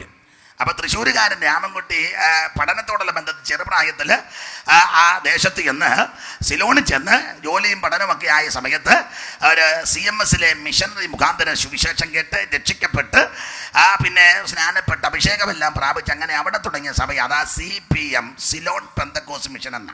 പിന്നെ സിലോണിൽ അടുത്ത കാലത്ത് പ്രശ്നം വന്നപ്പോൾ അവത്തങ്ങൾ പേരൊന്ന് മാറ്റി TPM ആക്കി. C അങ്ങ് മാറ്റി വെച്ച് അവിടെ T ആക്കി. പണ്ടത്തെ C ഇപ്പോഴത്തെ T. അതാണ് TPM എന്ന് പറഞ്ഞാൽ ദ പെന്തക്കോസ്റ്റ് മിഷൻ എന്ന് പറഞ്ഞാൽ അവത്തങ്ങൾ പറയുന്നത് ഇതാണ് പെന്തിക്കോസ്. അപ്പോൾ അതോ അന്ന് പെന്തിക്കോസ് അല്ല, പിന്നെ ഏതാ ദ പെന്തിക്കോസ് അല്ല. ഇവിടെ മുക്കിനിറണോ അന്ന് പെന്തിക്കോസ് അല്ല, പിന്നെ ഇതാണ് പെന്തിക്കോസ്. അതിൽ SP കോളേജിൻ്റെ ഇവിടെ ഒരു പെന്തിക്കോസ്, അന്ന് പെന്തിക്കോസ് അല്ല, പിന്നെ ഇതാണ് പെന്തിക്കോസ്. അന്നേരം NSSൻ്റെ ഓപ്പോസിറ്റ് ഒരു പെന്തിക്കോസ്, അന്ന് പെന്തിക്കോസ് അല്ല, പിന്നെ പെന്തിക്കോസ്. അപ്പം അവർ പറയുന്നത് ശരിയായ പെന്തിക്കോസ് പെന്തിക്കോസ് TPM. അപ്പം ഞാനിതെല്ലാം പിന്നെ ഒത്തിരി സഭകളുണ്ട്. പ്രത്യക്ഷ രക്ഷാ ദൈവസഭ, പൊയ്കയിൽ അപ്പച്ചൻ തുടങ്ങിയതാ പ്രത്യക്ഷ രക്ഷാ ദൈവസഭ. അദ്ദേഹം പണ്ടത്തെ യോഹന്നാൻ ഉപദേശിയാണ്. അപ്പോൾ അദ്ദേഹം പൊയ്ക യോഹന്നാച്ചൻ. അപ്പോൾ അദ്ദേഹം പിന്നെ ശ്രീ കുമാരഗുരുദേവനായി അദ്ദേഹം സ്ഥാപിച്ച സഭയാണ് പ്രത്യക്ഷ രക്ഷാ ദൈവസഭ. അങ്ങനെ ഒത്തിരി സഭകളുണ്ട്. പുലിയർ മഹാസഭ, സാംബവ സഭ, വിശ്വകർമ്മ സഭ, അങ്ങനെ ഒത്തിരി സഭകളെ എല്ലാം വിസ്തരിക്കാൻ നേരമില്ല. അപ്പോൾ ഓരോ ഗ്രൂപ്പുകാരും ഓരോ സംഘടനക്കാരും ഓരോ സഭക്കാരും അവർ ഉൾപ്പെട്ട് നിൽക്കുന്ന സംഘടനയാണ് ശരിയായ സഭയെന്നാണ് വാദിക്കുന്നത്. എന്നാൽ എൻ്റെ വിഷയം അതല്ല. വിശുദ്ധ ബൈബിൾ എന്തോ പറയുന്നു, വേദപുസ്തകം എന്തോ പറയുന്ന സഭയെ പറ്റി. ഏതാ സഭ, എന്താ സഭ? നിങ്ങളിൽ പരിചിതരും അറിവുള്ളവർ കാണുമെങ്കിലും ഒറ്റവാക്കി പറയാ ഏതാ സഭയെന്ന് ചോദിച്ചാൽ നമുക്ക് ചിലർക്കറിയാം. അപ്പോസ്തല പ്രവർത്തകരുടെ പുസ്തകം 2-ാം അധ്യായത്തിന് 47 മുതൽ താഴോട്ട് പഠിക്കുമ്പോൾ ഏതാ സഭയെന്ന് ചോദിച്ചാൽ അവിടെ ഒരു പ്രയോഗം കിടപ്പുണ്ട്. കർത്താവ് രക്ഷിക്കപ്പെടുന്നവരെ വായിച്ചേ, രക്ഷിക്കപ്പെടുന്നവരെ ദിനം പ്രതി സഭയോട് ചേർത്തുകൊണ്ടിരുന്നു. അപ്പോൾ ഏതാ സഭ എന്ന് ചോദിച്ചാൽ രക്ഷിക്കപ്പെടുന്നവരുടെ കൂട്ടം. എന്താ ഈ രക്ഷിക്കപ്പെടുക എന്ന് പറഞ്ഞാൽ യേശു ക്രിസ്തുവിനെ രക്ഷിതാവായി സ്വീകരിക്കണം. അതെന്തിനാ യേശു ക്രിസ്തുവിനെ രക്ഷിതാവായി സ്വീകരിക്കുന്നത്? രക്ഷിതാവായി സ്വീകരിക്കുന്നത് എന്തിനാന്ന് ചോദിച്ചാൽ നിത്യശിക്ഷയിൽ നിന്ന് വിടുതൽ പ്രാപിക്കുവാൻ. എന്താ നിത്യശിക്ഷ? അത് നരകം. അപ്പൊ ഈ നരകം എന്തിനാ? നരകം പിശാചിനോ അവന്റെ ദൂതന്മാർക്കും വേണ്ടി നിർമ്മിച്ചതാ. പിന്നെന്താ മനുഷ്യനെ അങ്ങോട്ട് പോകുന്നത്? മനുഷ്യൻ യേശു ക്രിസ്തുവിനെ രക്ഷിതാവായി സ്വീകരിച്ചില്ലെങ്കിൽ വിശുദ്ധ ബൈബിൾ പറയുന്നത് നരകത്തിൽ പോകുമെന്ന. അപ്പം അതിന് കാശ് മുടക്കൊന്നുമില്ല, യാതൊരു പണച്ചെലവില്ല. ഹൃദയം കർത്താവിന് കൊടുക്കുക. 5 പൈസ മുടക്കണ്ട, അര കാശ് മുടക്കണ്ട. ഇത്രയും പറഞ്ഞാൽ മതി, യേശുവേ ഞാനൊരു പാപിയാ, എൻ്റെ പാപത്തിൻ്റെ പരിഹാരത്തിന് അങ്ങ് മരിച്ചുവെന്ന് ഞാൻ വിശ്വസിക്കുന്നു. ഇന്ന് രാത്രി എന്നെ രക്ഷിക്കണം, എൻ്റെ ഉള്ളത്തിലേക്ക് അങ്ങ് എഴുന്നള്ളി വരണമെന്ന് ആര് ഇന്ന് രാത്രി പ്രാർത്ഥിക്കും, അവരെ ഇന്ന് രാത്രി യേശു രക്ഷിക്കും. അപ്പം രക്ഷിക്കപ്പെടുക എന്ന് പറഞ്ഞാൽ ചെയ്തു പോയ അക്രമങ്ങൾ, അനീതികൾ, പാപങ്ങൾ മനസ്സിലാക്കി അനുദപിച്ച് ഏറ്റുപറഞ്ഞ് ഉപേക്ഷിച്ച് യേശു ക്രിസ്തുവിനെ ഉള്ളത്തിലേക്ക് ഏറ്റെടുക്കുക. അങ്ങനെയുള്ളവരായി രക്ഷിക്കപ്പെടുക എന്ന് പറഞ്ഞാൽ അതിന് ക്രൈസ്തവ കുടുംബത്തിൽ ജനിച്ചതുകൊണ്ടൊന്നും സ്വർഗത്തിൽ പോവുകയില്ല. ചിലക്ക് അങ്ങനെ ചില ധാരണ, ഞങ്ങൾ തോമാസ്ലിയുടെ കാലം മുതലുള്ളതാ, സ്വർഗത്തിൽ പോവുകയില്ല. അങ്ങനെ ആ പുസ്തകം പഠിപ്പിക്കുന്നത്. ദൈവത്തിന് ഈ മക്കളെ ഉള്ളൂ, കൊച്ചുമക്കളില്ല. ഞാൻ വേദപുസ്തകം മൊത്തം വായിച്ചു. ദൈവത്തിൻ്റെ കൊച്ചുമോൻ എന്നൊരു വാക്ക് ഇതുവരെ നിങ്ങൾ വല്ലതും കണ്ടിട്ടുണ്ടെങ്കിൽ ഇപ്പോൾ പറയണം. കാരണം എനിക്ക് ദൈവത്തിൻ്റെ കൊച്ചുമോൻ അങ്ങനൊരു വാക്ക് ഇതുവരെയും കണ്ടില്ല. ദൈവത്തിന് മക്കളെ ഉള്ളൂ, കൊച്ചുമോനൊക്കെ നമ്മുടെ വീട്ടിൽ കൊച്ചുമോനും കൊച്ചുമോനും ഒക്കെ. ദൈവത്തിന് അങ്ങനെയില്ല. ദൈവത്തിനെല്ലാം മക്കളാണ്. അവൻ്റെ നാമത്തിൽ വിശ്വസിക്കുന്ന ഏവർക്കും ദൈവമക്കളാകുവാൻ സ്തോത്രം അവന് അധികാരം കൊടുത്തിരിക്കുക. അപ്പോൾ യേശു ക്രിസ്തുവിനെ രക്ഷിതാവായി സ്വീകരിക്കണം. എന്ന് പറഞ്ഞാൽ ക്രൈസ്തവ കുടുംബത്തിൽ ജനിച്ചത് കൊണ്ട് സ്വർഗത്തിൽ പോകത്തില്ല. കറിയാക്കുട്ടിയുടെയും മേരിക്കുട്ടിയുടെയും മോനായതുകൊണ്ട് സ്വർഗത്തിൽ പോകത്തില്ല. പള്ളിക്ക് സ്ഥലം കൊടുത്തത് കൊണ്ടോ കുരിശൻ തൊട്ടി കൊടുത്തത് കൊണ്ടോ പെന്തിക്കോസ് ഗോള് പണിത് കൊടുത്തത് കൊണ്ടോ പെന്തിക്കോസിൽ പോയത് കൊണ്ടോ കൈപൊക്കിയത് കൊണ്ടൊന്നും സ്വർഗത്തിൽ പോകത്തില്ല. ഉപദേശിമാർക്ക് ചാപ്പാട് കൊടുത്തുകൊണ്ടോ സ്വോത്രകാഴ്ച കിട്ടത് കൊണ്ടോ കൺവെൻഷന് 10 രൂപ ചെലവാക്കിയാലൊന്നും സ്വർഗത്തിൽ പോകുകയില്ല. അച്ഛന്മാരും കന്യാസ്ത്രീയും മെത്രാച്ചനും ആമേനും ഗടികെട്ടിവരൊക്കെ ഞങ്ങളുടെ കുടുംബത്തിൽപ്പെട്ടതാന്ന് പറഞ്ഞാൽ സ്വർഗത്തിൽ പോകത്തില്ലെന്നായി പുസ്തകം പഠിപ്പിക്കുന്നത്. അച്ഛൻ ഞങ്ങളുടെ കുടുംബത്തിൽപ്പെട്ടതാണ്. ഞങ്ങളുടെ അനിയനൊരു ഷമ്മാച്ചനുണ്ട്, 2 കന്യാസ്ത്രീയുണ്ട്, 2 സെൻട്രൽ പാസ്റ്റർമാർ ഞങ്ങളുടെ വീട്ടിലുണ്ട്. ഞങ്ങളുടെ ഉപ്പാപ്പൻ മേഖലയുടെ ആളാ. ഉപ്പാപ്പൻ തന്നെ പോകുമെന്നുള്ളത് ഇപ്പം ഡൗട്ട് നിൽക്കുക. സഭയ്ക്ക് സ്ഥലം കൊടുത്താലൊന്നും സ്വർഗത്തിൽ പോവുകയില്ല. ഹോള് വെച്ച് കൊടുത്താലൊന്നും സ്വർഗത്തിൽ പോവുകയില്ല. കൺവെൻഷന് വന്നിരുന്നു കൊണ്ടും സ്വർഗത്തിൽ പോകല്ല. സ്വർഗത്തിൽ പോകാൻ ദൈവം തമ്പുരാൻ വെച്ചിരിക്കുന്ന വ്യവസ്ഥ യേശു ക്രിസ്തുവിനെ രക്ഷിതാവായി സ്വീകരിക്കണം. പാപങ്ങൾ ഏറ്റു പറഞ്ഞ് ക്രിസ്തുവിനെ ഉള്ളത്തിലേറ്റെടുക്കണം. അതിനൊരു പൈസ മുടക്കമില്ല. ഇന്ന് രാത്രി രക്ഷ സൗജന്യമാണ്. പ്രൈസ്. അതുകൊണ്ട് ഇത് എന്നെ കേൾക്കുന്നവരോടും ദേശനിവാസികളോടും കൂടെ ചേർന്നാ പറയുന്നത്. നാളെ ഇനിയും പറയാൻ പറ്റുമോ എന്ന് എനിക്കറിയത്തില്ല.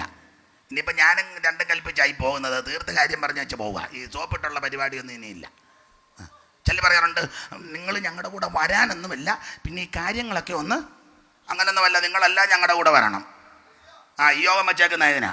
അപ്പുറത്ത് താമസിക്കുന്നവരും താമസിക്കുന്നവരും അവിടെ ഉണ്ട്, അവരുമല്ല ഞങ്ങളുടെ കൂടെ വരണം. അതിനാ യോഗം വെച്ചേക്കുന്നത്. നാളെ നടത്തിയില്ലെങ്കിലും കുഴപ്പമില്ല. ഇതെല്ലാം കേൾപ്പിച്ചു നിങ്ങൾ നരകക്കുഴി പോകരുത്, ഞങ്ങൾക്ക് കണക്ക് കൊടുക്കണം. അതുകൊണ്ട് ഇവിടുത്തുകാർ സകല എണ്ണോ ഞങ്ങളുടെ കൂടെ ആരാധനയ്ക്ക് വരണം.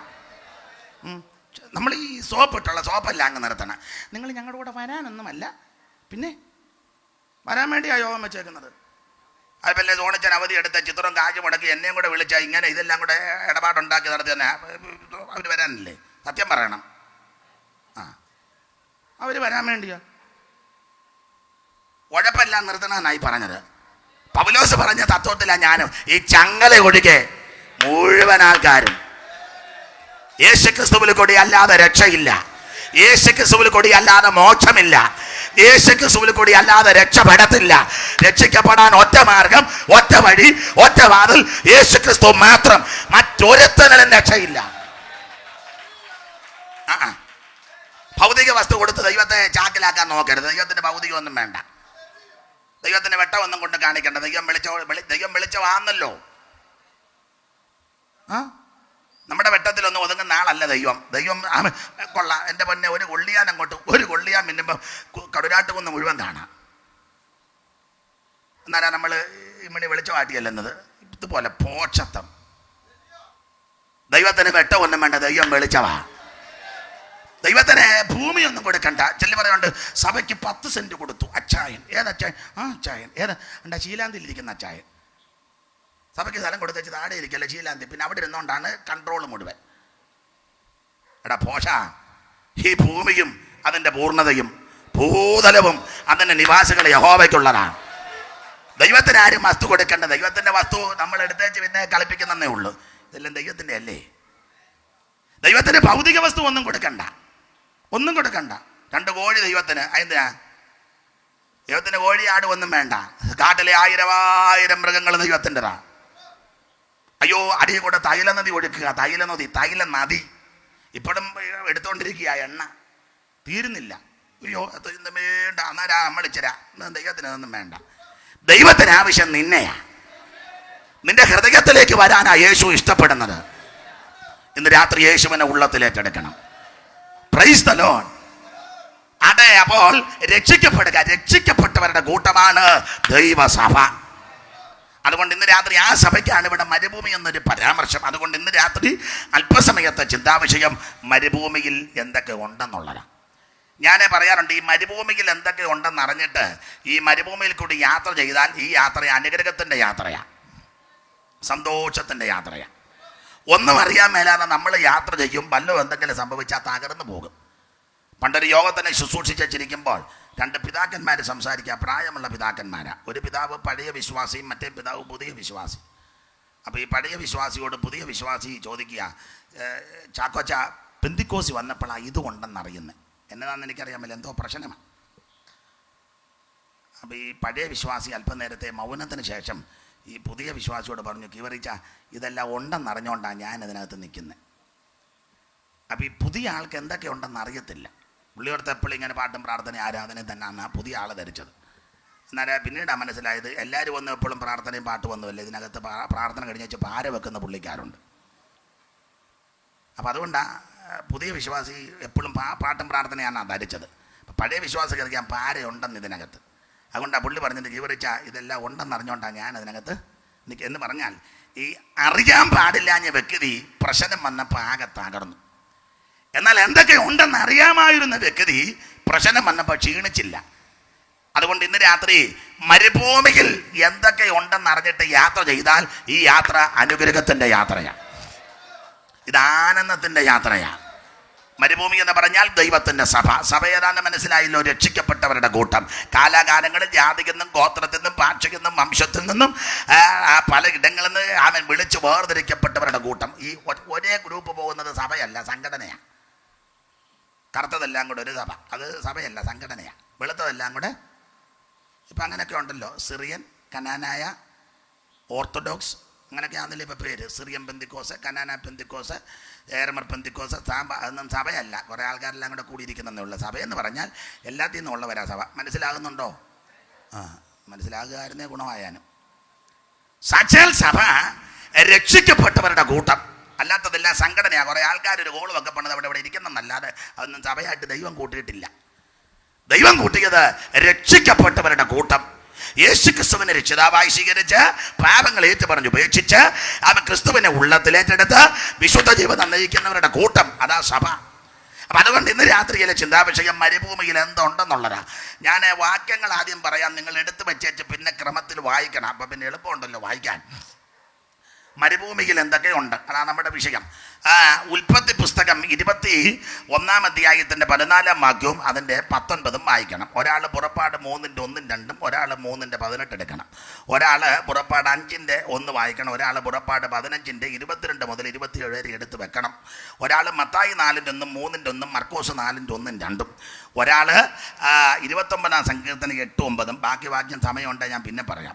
ആദ്യം നമുക്ക് ഉൽപ്പത്തി പുസ്തകം 21 14 വാക്യം ഒന്ന് വായിക്കാം. മരുഭൂമിയിൽ എന്തുണ്ട്? അധികാലത്ത് എഴുന്നേറ്റ് അപ്പവും ഒരു തുരുത്തി വെള്ളവും എടുത്ത് ഹാഗാറിന്റെ തോളിൽ വെച്ചു, കുട്ടിയെയും കൊടുത്ത് അവളെ അയച്ചു. അവൾ പുറപ്പെട്ടു പോയി ബേർശേബ മരുഭൂമിയിൽ ഉഴന്നു നടന്നു. ശ്രദ്ധിക്കുക, അവൾ പുറപ്പെട്ടു പോയി ബേർശേബ മരുഭൂമിയിൽ ഉഴന്നു നടന്നു. നമ്മുടെ വിഷയം മരുഭൂമിയിൽ എന്തുണ്ടെന്നുള്ളതാണ്. ഇവിടുത്തെ പശ്ചാത്തല ഭാഗം വേറെ പുസ്തകം വായിച്ചിട്ടുള്ളവർക്ക് ഗ്രഹിച്ചിട്ടുള്ളവർക്കറിയാം. ബേർശേബ മരുഭൂമിയിൽ തൻ്റെ തലമുറയാകുന്ന ഇസ്മായേലിനെ കൈക്ക് പിടിച്ച് അലഞ്ഞു നടക്കുന്ന ഒരു സഹോദരി. ഈ സാഹചര്യം പഠിച്ചാൽ ഹാഗാർ ഇങ്ങനെ അലഞ്ഞു നടക്കേണ്ടവളല്ല. കാരണം അബ്രഹാമിൻ്റെ വീട്ടിൽ വളരെ സന്തോഷത്തോടെ ജീവിച്ചവളാ ഹാഗാർ. ഈ ചില സഹോദരിമാരല്ലേ ചില പറയാറുണ്ട്, എൻ്റെ പാസ്റ്റർ ഞാൻ ഇങ്ങനൊന്നും ജീവിക്കേണ്ട ആളല്ല. പിന്നെ എങ്ങനെ? ഞങ്ങളുടെ ആങ്ങളമാരല്ല, മൂത്താങ്ങളെയും നടുവത്താങ്ങളെയും കൊച്ചാങ്ങളെയും ഞാൻ ഈ വീട്ടിൽ വന്ന് ഞാനിങ്ങനൊന്നും ജീവിക്കേണ്ടതല്ല. അപ്പം നമ്മൾ ചോദിക്കും എങ്ങനെ? പിന്നെ എൻ്റെ മൂത്താങ്ങളയ്ക്ക് ബിസിനസ്, നടുവത്താങ്ങളയ്ക്ക് റിയൽ എസ്റ്റേറ്റ്, കൊച്ചാങ്ങളയ്ക്ക് എല്ലാം ഉണ്ട്. അപ്പം ഞാൻ അങ്ങനെയുള്ള സഹോദരിമാരോട് ദൈവത്തിൻ്റെ വചനപ്രകാരം ദൈവദാസൻ എന്നുള്ള നിലയിൽ പറഞ്ഞു കൊടുക്കാറുണ്ട്. സ്നേഹബുദ്ധിയാണ്. മൂത്താങ്ങളുടെയും നടുവത്താങ്ങളുടെയും കൊച്ചാങ്ങളുടെയും ഒക്കെ കനവും തൂക്കവും വകുപ്പും ഒക്കെ പറയുന്ന കൊള്ളാം. അവിടെ നാത്തൂനുണ്ടെന്നുള്ള കാര്യം മറക്കരുത്. നല്ല പൊരിഞ്ഞ ഒരു നാത്തൂൻ അവിടെ ഉണ്ട്. മനസ്സിലാകുന്നുണ്ടല്ലോ? ആങ്ങളുടെ കനവും തൂക്കമൊക്കെ പറഞ്ഞ് ബാഗുമൊക്കെ തൂക്കി വണ്ടിക്ക് അങ്ങോട്ട് ചെല്ലുമ്പോൾ നാത്തൂൻ ഗ്രില്ലെ പിടിച്ചുകൊണ്ട് ചോദിക്കും, തങ്കമ്മ 12-ൻ്റെ വണ്ടിക്കാണ് പോകുന്നത് 2-ൻ്റെ വണ്ടിക്കാണ്? 2-ൻ്റെ വണ്ടിയാന്ന് അങ്ങ് കുന്നംപുറത്ത് ചെല്ലണം, 12-ൻ്റെ ആന്ന് നമ്മുടെ വാതിക്കേന്ന് കിട്ടും എന്ന് പറഞ്ഞാൽ ഉച്ചയൂണ് തരാൻ പോലും നാത്തൂന് വലിയ താല്പര്യം മനസ്സിലായി കാണുമല്ലോ. അതുകൊണ്ട് ആങ്ങളുടെ വകുപ്പൊക്കെ പറയുന്ന കൊള്ളാം. അവിടെ നാത്തൂൻ പണ്ടൊരാൾ പറഞ്ഞ പോലെ ഈ കേരളത്തിലെ ഉണർവുകളിൽ പ്രസിദ്ധമായ ഒരു ഉണർവാണ് പൂവത്തൂർ ഉണർവ്. പാസ്റ്റർ PM ഫിലിപ്പിൻ്റെ പിതാവ് പൊടിമല മത്തായിച്ചൻ്റെ കാലത്തുണ്ടായൊരു ഉണർവാണ് പൂവത്തൂർ ഉണർവ്.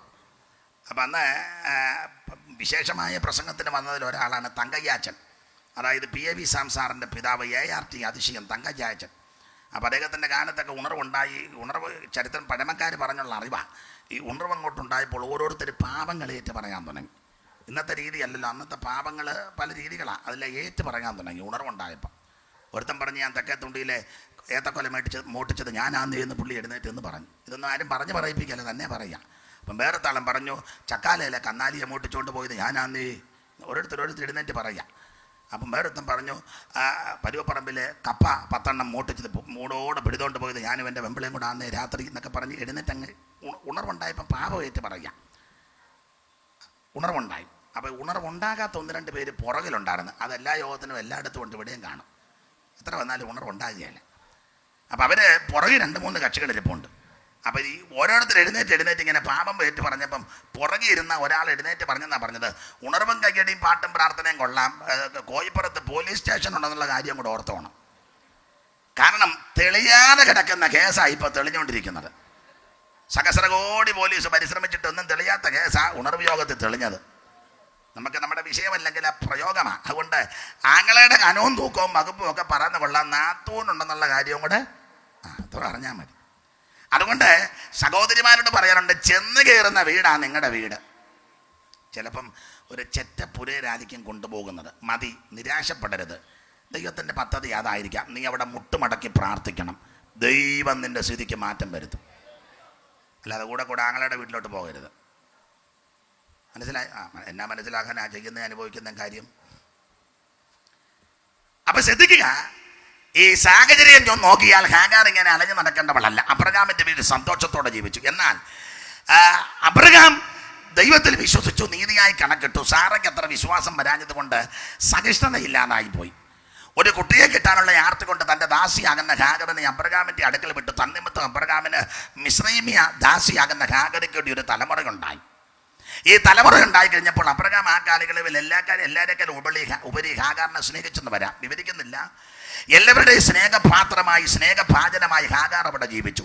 എന്നാൽ ദൈവം തൻ്റെ വാഗ്ദത്തം സാറയിൽ കൂടെ നിവർത്തിച്ചു. അബ്രഹാമിന് ഇസഹാക്കിനെ ലഭിച്ചു. ഇസഹാക്കിൻ്റെ മുലകുടി മാറിയപ്പോൾ നാം ഇങ്ങനെ വായിക്കുന്നു, അബ്രഹാം ഒരു വിരുന്ന് കഴിച്ചു. ആ വിരുന്നിൽ വീട്ടിൽപ്പെട്ടവരെല്ലാം സന്തോഷിച്ചപ്പോൾ പെട്ടെന്ന് സാറ അബ്രഹാമിനെ വിളിച്ചു പറഞ്ഞു, ഇനി ഹാഗറിനെ പൈതനെ ഇവിടെ നിർത്താനൊക്കത്തില്ല, വെളിയിൽ വിടാൻ പറഞ്ഞു. അബ്രഹാം ധർമ്മസങ്കടത്തിലായി. പെട്ടെന്ന് ദൈവത്തിൻ്റെ അരുളപ്പാടുണ്ടായി. അതിൻ്റെ വെളിച്ചത്തിൽ അബ്രഹാം അധികാലത്ത് എഴുന്നേറ്റ് ഒരു തുരുത്തി വെള്ളവും അപ്പക്കഷണങ്ങളും എടുത്ത് ഹാഗാറിൻ്റെ തോളിൽ വെച്ച് കുട്ടിയെയും കൊടുത്തവളെ അയച്ചു. അതാണ് നമ്മളിവിടെ വായിച്ചു കേട്ടത്. അവൾ പുറപ്പെട്ടു പോയി ബേർശേബ മരുഭൂമിയിൽ. നമ്മുടെ വിഷയം മരുഭൂമിയിൽ എന്തുണ്ടെന്നുള്ളതാണ്. അപ്പോൾ ബേർശേബ മരുഭൂമിയിൽ തൻ്റെ തലമുറയാകുന്ന ഇസ്മായിലിൻ്റെ കൈക്ക് പിടിച്ച് വേദനയോടെ യാത്ര ചെയ്യുന്ന ഒരു സഹോദരി. നേരത്തെ സ്നേഹിച്ചവരില്ല, കരുതിയവരില്ല, മാനിച്ചവരില്ല, ബഹുമാനിച്ചവരില്ല, എല്ലാവരാലും വെറുക്കപ്പെട്ടവൾ ഒറ്റപ്പെട്ട്. ഈ ലോകത്തിൻ്റെ സ്നേഹത്തിനൊക്കെ പരിമിതിയുണ്ട്. മാതാപിതാക്കളുടെ സ്നേഹത്തിൻ്റെ പരിധിയുണ്ട്, മക്കളുടെ സ്നേഹത്തിൻ്റെ പരിധിയുണ്ട്, ഭാര്യ ഭർത്താക്കന്മാർ തമ്മിലുള്ള സ്നേഹത്തിനുമൊക്കെ പരിമിതികളാണ്. അതിനും അളവും വെച്ചായി സ്നേഹിക്കുന്നത്. എന്നാൽ തമ്പുരാൻ്റെ സ്നേഹത്തിന് യാതൊരു അളവില്ല. അതൊന്നും വർണ്ണിക്കാനും വിവരിപ്പാനും അതിന് കണക്ക് പറയാനും ഒക്കത്തില്ല. നിത്യസ്നേഹമെന്നാണ് തിരുവചനം പഠിപ്പിക്കുന്നത്. മക്കളുടെ സ്നേഹം കുറയും, മാതാപിതാക്കളുടെ സ്നേഹം കുറയും, ഭാര്യ ഭർത്താക്കന്മാർ തമ്മിലുള്ള സ്നേഹത്തിനും പലയിടത്തും ഭംഗം വരും. എന്നാൽ തമ്പുരാൻ്റെ സ്നേഹം നരയ്ക്കുമ്പോഴും ചുമക്കുന്ന സ്നേഹമാണ്. അത് നിത്യമായ സ്നേഹമാണ്. ഞാനധികം വിവരിക്കുന്നില്ല. എല്ലാവരെയും വെറുക്കപ്പെട്ട് ഇവൾ അലയുക. അങ്ങനെ മരുഭൂമിയിൽ കൂടി യാത്ര ചെയ്ത് അബ്രഹാം കൊടുത്ത അപ്പക്കഷണങ്ങൾ തീർന്നു, വെള്ളം തീർന്നു, അപ്പമില്ലാതെ വെള്ളമില്ലാതെ ഭാരപ്പെട്ടു. ഒടുവിൽ തൻ്റെ പ്രതീക്ഷ കുട്ടി മരിക്കുമെന്ന് തോന്നി.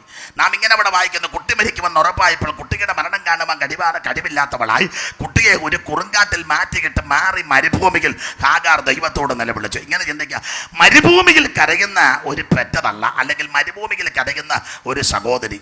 നമുക്ക് ഹാഗറിനോട് ചോദിക്കാം, സഹോദരി കരയാനുള്ള വിഷയം എന്താ?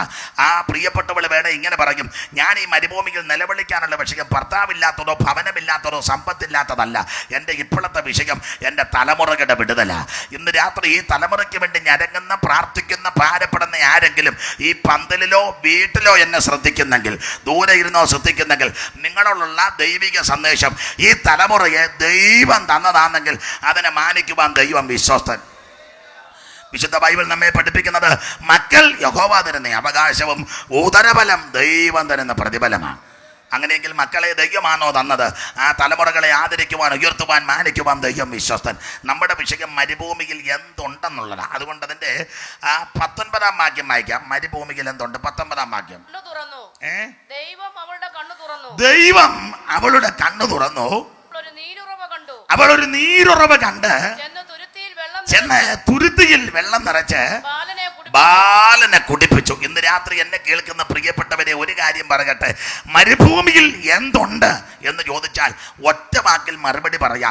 കരയുന്ന, നിലവിളിക്കുന്ന, പ്രാർത്ഥിക്കുന്ന, ഭാരപ്പെടുന്ന ദൈവകുഞ്ഞുങ്ങളോട് പറയാനുള്ള ഒരു സന്ദേശം. ഒന്ന്, മരുഭൂമിയിൽ സർവശക്തനായ ദൈവത്തിൻ്റെ കരുതലുണ്ട്.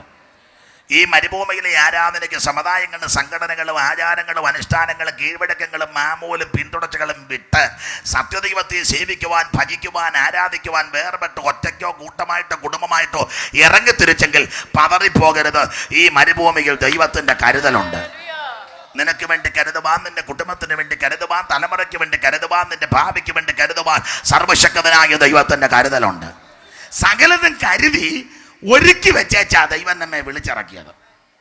നിങ്ങൾ തിരുവചനം പഠിച്ചാൽ 5 ദിവസം കൊണ്ട് ഭൂചര കേചര വസ്തുക്കളെ മുഴുവൻ ദൈവം സൃഷ്ടിച്ചു. 5 ദിവസം കൊണ്ട് ഈ കാണുന്ന സകല ചരാചരങ്ങളെയും ദൈവം സൃഷ്ടിച്ചു 5 ദിവസം കൊണ്ട്. 6-ാം ദിവസം ദൈവം മനുഷ്യനെ സൃഷ്ടിച്ചു തൻ്റെ സാദൃശ്യത്തിലും സ്വരൂപത്തിലും. എന്നുകൊണ്ട് ആ മനുഷ്യനോട് ദൈവം 4 കാര്യങ്ങൾ ആദമിനും ഹവ്വയ്ക്കും കൊടുത്തെന്ന. 1, തോട്ടം കാക്കണം. 2, തോട്ടത്തിൽ വേല ചെയ്യണം. 3, സർവ്വത്തെ അടക്കി ഭരിക്കണം. 4, സന്താന സമ്പുഷ്ടിയുള്ളവരായി പെരുകണം. ഇതാണ് ദൈവം കൊടുത്ത കൽപ്പന. അപ്പോൾ ആ ഭാഗമെല്ലാം കൂടെ ചേർത്ത് പിടിച്ചാൽ 5 ദിവസം കൊണ്ട് സകല ഭൂചര കേചര വസ്തുക്കളെ ദൈവം സൃഷ്ടിച്ചു. 6-ാം ദിവസം ദൈവം മനുഷ്യനെ സൃഷ്ടിച്ചു. എന്നിട്ട് അവനോട് പറയാ, ഈ സൃഷ്ടിച്ചതെല്ലാം നിനക്കുള്ളതാ എന്ന് പറഞ്ഞാൽ യവനുള്ളതെല്ലാം ആദ്യം കരുതി ഒരുക്കി വെച്ചാച്ചാ അവനെ സൃഷ്ടിച്ചത്. എന്നെ കേൾക്കുന്ന പ്രിയരെ, നമുക്ക് വേണ്ടതെല്ലാം കരുതി ഒരുക്കി വെച്ചാച്ചാ ദൈവം നമ്മെ വിളിച്ചിറക്കിയത്. അതുകൊണ്ട് ഇന്ന് രാത്രി ആരും നിരാശപ്പെട്ടു പോകരുത്. നമ്മൾ ചിലരോടൊക്കെ സുവിശേഷമൊക്കെ പറയുമ്പോൾ ചൊല്ലി ചോദിക്കാറുണ്ട് പല ചോദ്യങ്ങളാണ്. പണ്ടൊരപ്പച്ചനോട് സുവിശേഷമൊക്കെ പറഞ്ഞപ്പോൾ അപ്പച്ചൻ കേട്ട്, കുഞ്ഞെ സത്യമായി ഇതെല്ലാം ശരിയാ, ഇശമെത്തേരി ഉണ്ടോ? ഞാൻ ചോദിച്ചു, ചാകാൻ വരുവാന്ന്. ചേട്ടാ, ജീവിച്ചിരിക്കുന്നത് പോലും ചില മക്കൾക്കും മരുമക്കൾക്കും തൃപ്തിയല്ല, പിന്നെ ആ ജാഗമം വെച്ചുകൊണ്ടിരിക്കുന്നത്. അന്നേരം അടക്കുക. നമ്മൾ ഈ ഉപദേശിമാരും അച്ഛന്മാരും ഒക്കെ ചില വീടുകളിൽ ചെല്ലുമ്പോഴേ മരുമക്കളും ചില മക്കളും ഒക്കെ പറയാറുണ്ട്, പാസ്റ്ററെ അപ്പച്ചന് വേണ്ടി പ്രാർത്ഥിക്കണം, അധികം കഷ്ടപ്പെടാതെ. അപ്പം നമ്മളവർക്ക് അപ്പൻ അത്യാസന നിലയാണ്. നമ്മൾ ഈ അപ്പച്ചൻ ചന്ത വരെ പോയി മീൻ മേടിക്കാൻ. എങ്ങനെ പോയി? നടന്നാ പോയത്. അപ്പോൾ അപ്പനൊരു കുഴപ്പവും ഇല്ല. എന്നാലും മരുമകളുടെ ആശ കേട്ടോ, അപ്പച്ചന് വേണ്ടി പ്രാർത്ഥിക്കണം, അധികം. അയാൾ ഇപ്പോക്ക് പോകാണ്ട് ഒരു 20 കൊല്ലം കൂടി ഇരിക്കും. എന്നാൽ അത് അത്രയും വലിയ താല്പര്യം മരുമക്ക് ഇല്ല. അതാ അധികം കഷ്ടം. അമ്മച്ചിയുടെ കാര്യം അങ്ങനെ തന്നെ. ഞങ്ങളുടെ അമ്മച്ചിക്ക് വേണ്ടി പ്രാർത്ഥിക്കണം. അമ്മച്ചി എന്ത്? അമ്മച്ചി എൻ്റെ പ്രൈവറ്റ് ബസ്സേ കയറി പോകുന്നു. അമ്മച്ചി അധികം കഷ്ടപ്പെടാതെ എന്ന്. ഇതാ ലോകത്തിൻ്റെ ഗതി, ഇതാ ദൈവത്തിൻ്റെ മഹത്വം. അപ്പോൾ ചുരുക്കി പറഞ്ഞാൽ ചാകുന്ന അടക്കുന്ന വിഷയത്തിൽ ആരും പതറണ്ട. ഞാനൊരു കാര്യം നിങ്ങൾ യോജിച്ചാൽ, ഈ പെന്തിക്കോസുകാരോട് എനിക്ക് ചില കാര്യത്തിൽ വിയോജിപ്പുണ്ട്. ഞാൻ ചോദിക്കുന്നത്, ഒരുവൻ രക്ഷിക്കപ്പെട്ടു, ദൈവകൃപ വന്നു, അവൻ മരിച്ചു, സെമിത്തേരിയില്ല, മിറ്റത്തടക്കണം, സ്വർഗത്തിൽ പോകുകയല്ലേ? കല്ലറയെ തന്നെ അടക്കണമെന്ന് എന്നാ നിർബന്ധം? കല്ലറ അടക്കുന്ന പറഞ്ഞാൽ നീ ഇതുവരെ പള്ളി വിട്ടിട്ടില്ല, ഇപ്പോൾ നീ പള്ളിയിൽ തന്നെ വേണേ സ്തോത്രം പറ. നീ ഇതുവരെ ഗുണമായില്ലെന്ന്. പിന്നെ ബ്ലേഡ് കുറേ ഉണ്ടായിരുന്നതുകൊണ്ട് മീശ അങ്ങ് പഠിച്ചു, കാരണം ഫ്രീ ആയിട്ട് കിട്ടിയതല്ലയോ. അപ്പം നിങ്ങൾ എന്തിക്കുക, ഇതെല്ലാം കൺവെൻഷൻ എന്തിനാ? നാട്ടുകാരോടെ കേട്ടോട്ടെ, ഒന്നുമില്ല, ഇനി അവർ ചോദിക്കുമല്ലോ, ആ ഉപദേശം അങ്ങനല്ലേ എന്ന് പറഞ്ഞെന്ന്. കേൾക്കട്ടെ. രക്ഷിക്കപ്പെട്ട് ജലത്തിൽ കർത്താവിനെ സാക്ഷിച്ച് പരിശുദ്ധാത്മ നിറവിനെ പ്രാപിച്ച് തിരുമേശയിൽ പങ്കുകൊണ്ട് വിശുദ്ധ ജീവിതം നയിക്കുന്ന ഒരു ദൈവ പൈതൽ മരിച്ച് എവിടെ അടക്കിയാലും അവൻ ഉയർത്തു വരും. ആ തണ്ടയിടത്തോടെ വേണം ദൈവത്തെ സേവിക്കാൻ. എടാ, കുണം പിടിക്കാത്തവനെ കുമ്പണ്ണാട്ടടക്കിയാലെന്നാ? അല്ലെ പുനലൂര് കൊണ്ടടക്കിയാലെന്നാ? മുളക്കൊടെ സിയോങ്കുന്നിലടക്കും കൂടാവൻ ഗുണം വന്നില്ല. അവൻ ഉയർത്തെഴുന്നേൽക്കും വരുമ്പോഴല്ല, വേറൊരു ഉയർപ്പുണ്ട്. മരിച്ചവർ വരവിന് കുഞ്ഞുഞ്ഞു കയറി വരും. ഗുണമായ പെന്തിക്കോസിന്റെ ആരംഭ ചരിത്രമൊക്കെ നിങ്ങൾ പഠിക്കേ. എനിക്കൊന്ന് വേജമ്പാസൊക്കെ അറിയാം. തീരദേശത്തൊരു പാപ്പൂട്ടിച്ചാൻ ഉണ്ടായിരുന്നല്ലയോ? സ്തോത്രം. ഇളകുന്നപ്പോഴേക്കാ പറവങ്ങാണ്ട ഇല്ലയോ? പറവൂര്. അദ്ദേഹത്തിന്റെ ഭാര്യ മരിച്ചു. നാട്ടുകാർ അടക്കുകയല്ല, പെന്തിക്കോസിൽ പോയത് കൊണ്ട്. കത്തോലിക്ക സഹോദരങ്ങളാ, അവർക്ക് ഈ സത്യം വെളിപ്പെടുത്തുന്നില്ല, അതുകൊണ്ടാണ് ഭയങ്കര പ്രശ്നം. അരകം ഈ വിശ്വാസ മാർഗത്തിൽ നിന്ന് പുറകോട്ട് പോയില്ല. അരകം തൊന്തപ്പാരിയുടെ ഡബ്ലോട് തന്നെ തോളലിട്ട് കടൽ തീരത്ത് പോയി തന്നെ കുടിയെടുത്ത് അവിടെ അടക്കി. ഈ മാർഗത്തിൽ നിന്ന് മാറിയില്ല. അതുകൊണ്ട് എന്തോ സംഭവിച്ചു? താൻ മുഖാന്തരം അനേകര് സത്യദൈവത്തെ സേവിച്ചു. അതുകൊണ്ട് ഇന്ന് രാത്രി അടയ്ക്കുന്ന വിഷയം ഓർത്ത് ഭാരപ്പെടണ്ട. നീ ഗുണപ്പെട്ടതാണോ? എവിടെ അടക്കിയാലും കാകളം തൊലിക്കുമ്പം നീ ഉയർത്തു വരും. ഈ ഗുണം വരാത്തവനാ ചെമിത്തേരി തപ്പി നടക്കുന്നത്. ആണെന്ന് അവനിത് ഗുണമൊന്നും വന്നവനല്ല. അവൻ്റെ അകത്ത് ഇപ്പോഴും ചെമിത്തേരിയാ. അത്രയും പറഞ്ഞ് ഞാനങ്ങ് വിടുക ആ ഭാഗം. Praise the Lord. അപ്പൊ കർത്താവ് നിനക്ക് വേണ്ടി കരുതി വെച്ചിട്ടുണ്ട്. എൻ്റെ അമ്മ അടുത്ത കാലത്താണ് മരിച്ചത്. എല്ലാവരും പറഞ്ഞ് ഇത് പൊക്കിക്കൊണ്ട് പോകണമെന്ന് വരുന്നത്. ഞാൻ പറഞ്ഞു അങ്ങോട്ടും കൊണ്ടില്ല, ഗുണമുള്ള അമ്മ എന്നെ ഉയർത്ത് വന്നോളൂ. അതുകൊണ്ട് അങ്ങോട്ട് കുഴി വെട്ടാൻ പറഞ്ഞു. വീടിനോട് ചേർന്ന് അവിടോട്ട് കുഴി വെട്ടാൻ പറഞ്ഞു. അപ്പം പിന്നെ ഒരുത്തനും മൂപ്പിച്ചുകൊണ്ട് വരികയല്ലോ. എന്നെ എല്ലാവർക്കും ഒരു അരുതാഴിയ പോലെ. ഇപ്പം ഇവിടെ അടക്കാൻ ചെമിത്തേരിയില്ല. ഇവിടുത്തെ അമ്മ മരിച്ചു. ഇപ്പോഴൊന്നും മരിക്കുകയല്ല, പേടിക്കുമൊന്നും വേണ്ട കേട്ടോ. മരിക്കുമെന്നുള്ളത് ഉറപ്പാ. ഇപ്പോഴൊന്നും പോകുകയല്ല. അമ്മച്ചി മരിച്ചു, അടക്കാൻ ചെമിത്തേരിയില്ല. 3-4 ടൈൽസ് അങ്ങോട്ട് മാറ്റിയിട്ട് ഇവിടെ കുടിപട്ടി അടക്കണം. അമ്മ ഗുണമുള്ള അമ്മയാണ്, കാകളം ധരിക്കുമ്പോൾ വരും. ഗുണം പിടിക്കാത്ത അമ്മയാണ്, മറ്റേ കുഞ്ഞുഞ്ഞു വരുന്ന കൂടെ ആ കയറി വരും. പ്രമാണത്തിൽ നിന്ന് മാറരുതെന്നായി പറഞ്ഞത്. നീ പിടിച്ച വിശ്വാസത്തിന് വേണ്ടി ധീരതയോടെ നിൽക്കണം. അന്ത്യകാലം വന്നെടുത്തു, പെന്തക്കോസ്തീൻ വേലയാണ്. അന്ത്യകാലം വന്ന പെന്തക്കോസ്തീൻ വേലയാണ്. ചന്തമോട് വേല ചെയ്താൽ സ്വന്തം നാട്ടിൽ പോയിടാമേ. ചന്തമോട് വീണ്ടെടുക്കപ്പെട്ട കൂട്ടാമേ വേഗമുണർന്നു. വീണ്ടെടുക്കപ്പെട്ട കൂട്ടമേ വേഗമുണർന്നു, രക്ഷകന്റെ വേല ചെയ്യുവിൻ. Price the Lord. ഒന്ന്, മരുഭൂമിയിൽ സർവശക്തനായ ദൈവത്തിന്റെ കരുതലുണ്ട്. നിനക്ക് നിന്നെ തലമുറയ്ക്കും സന്തതിക്കും സന്തതിയുടെ സന്താനങ്ങൾക്ക് വേണ്ടി കരുതി വെക്കുന്ന ഒരു ദൈവമുണ്ട്. സകലതും കരുതി ഒരുക്കി വെച്ചേച്ചാ ദൈവം നമ്മെ വിളിച്ചിറക്കിയത്. നിങ്ങൾ ആ തിരുവചനം പഠിച്ച ഇസ്രായേൽ മക്കൾ മരുഭൂമിയിൽ കൂടെ യാത്ര ചെയ്ത് വരിക. ദൈവത്തിൻ്റെ കരുതൽ. മോശ ഇവരെ പുറപ്പെടുവിച്ച് കൊണ്ടുവരിക. 10-30 ലക്ഷം ജനമുണ്ടെന്ന ഒരു കണക്ക്. 30 അല്ലത് കൂടുതലാകാനാണ് സാധ്യത. കാരണം ഈ 2-3 പിള്ളേരെ വെച്ചാൽ ഈ 30ൻ്റെ കണക്ക്. ഞാൻ ഇന്നാളും വേറെ പുസ്തകം വായിച്ചപ്പോൾ ഒരുത്തിന് 70 പിള്ളേർ. ഒറ്റ ഒരുത്തിന് 70. അക്കണക്കൊക്കെ വെച്ച് നോക്കാൻ 1 കോടി അല്ല. നമ്മൾ പിന്നെ അത്രയും കൂട്ടി ഇന്ന് രാത്രി വിഷമിക്കണ്ട. ഏതായാലും 10-30 ലക്ഷത്തിൽ ചില്ലുവാനും ജനം. അപ്പം ഇവർ മിസ്രൈം പുറപ്പെട്ട് ഇങ്ങോട്ട് പോരുക. അങ്ങനെ വരുമ്പോൾ മോശയുടെ നേതൃത്വത്തിൽ വരിക. മരുഭൂമിയിൽ കൂടി പ്രയാണം ചെയ്യണം. അപ്പം മോശ ചിന്തിക്കുക, ദൈവമേ, മരുഭൂമിയിൽ കൂടി പ്രയാണം ചെയ്യുമ്പോൾ സൂര്യൻ്റെ കഠിന താപമേറ്റ മാരക രോഗം വരെ വരുമെന്ന്. അൾട്രാ വയലറ്റ് രശ്മികൾ മനുഷ്യൻ്റെ ശരീരത്തിൽ നിബന്ധിച്ചാൽ മാരക രോഗം വരെ ഉണ്ടായി മനുഷ്യൻ മരിച്ചിട്ടുണ്ട്. അപ്പം മോശ ചിന്തിക്കുക, ഈ ജനത്തിനെല്ലാം കൂടെ സൂര്യൻ്റെ താപമേക്കാതിരിക്കാൻ ഞാൻ ഇവിടുന്ന് കൊട കൊടുക്കുമെന്നെങ്ങാനും ചിന്തിച്ചിരുന്നെങ്കിൽ ഒരു ചുവട് വെക്കുകയല്ല. മോശ അങ്ങനെ ചിന്തിച്ചില്ല. ഇനി അഥവാ മോശ ചിന്തിച്ചാൽ ഏത് കമ്പനിയാണ് കൊട കൊടുക്കുന്നത്? നമ്മുടെ നാട്ടിൽ സെൻറ്റ് ജോർജും പോപ്പിയും ജോൺസണും ഒക്കെയാണ്. ആരണ്ടൊക്കെ കൊടുക്കുക അവർ തമ്മി എന്ന് പറയുന്നു. ഇനി 4-5 കമ്പനി കൂടി കൊട കൊടുക്കാൻ തീരുമാനിച്ചു. ഏതാ? പോപ്പിയും ജോൺസണും എല്ലാം കൂടി കൊട കൊടുക്കാൻ തീരുമാനിച്ചു. 10-30 ലക്ഷം ജനമുണ്ട്. ആരായി കൊട വിതരണം ചെയ്യുന്നത്? നമ്മളന്ന് ഉടനെ കൊടക്കമ്മിറ്റി ഉണ്ടാക്കുക. കൊടക്കമ്മിറ്റി നമുക്ക് എല്ലാത്തിനും അങ്ങ് കമ്മിറ്റിയാണ്. മാസയോഗത്തിനൊരു കമ്മിറ്റി. 10 നമുക്ക് ഭക്ഷണം കൊടുക്കുന്നതിനാ കൊടക്കമ്മിറ്റി. ഈ കമ്മിറ്റിയിലുള്ളത് മിക്കതും അഭിഷേകം പോലും പ്രാപിക്കാത്തവനാ. ഇന്ന് വരെ അവൻ അഭിഷേകം പ്രാപിച്ചിട്ടില്ല. എല്ലാവരും ആത്മാവിലാകുമ്പോൾ ഇവനിങ്ങനെ ഇറങ്ങുന്നിട്ട് നോക്കും ആരൊക്കെയാ. പിന്നെ ഇടയ്ക്കൊരു കുലുക്കമൊക്കെ ഉണ്ട്. അപ്പോൾ ഈ കൊടക്കമ്മിറ്റി, ഇനി കൊടക്കമ്മിറ്റിക്കാർ കൊട അങ്ങോട്ട് വിതരണം ചെയ്തെന്ന് ധരിക്കുക. വിതരണം ചെയ്തപ്പോൾ ഒരു കൊട ഒടിഞ്ഞു, അല്ലെ കാലൊടിഞ്ഞ ഒരു കമ്പി അല്ലെ വിട്ടുപോയി.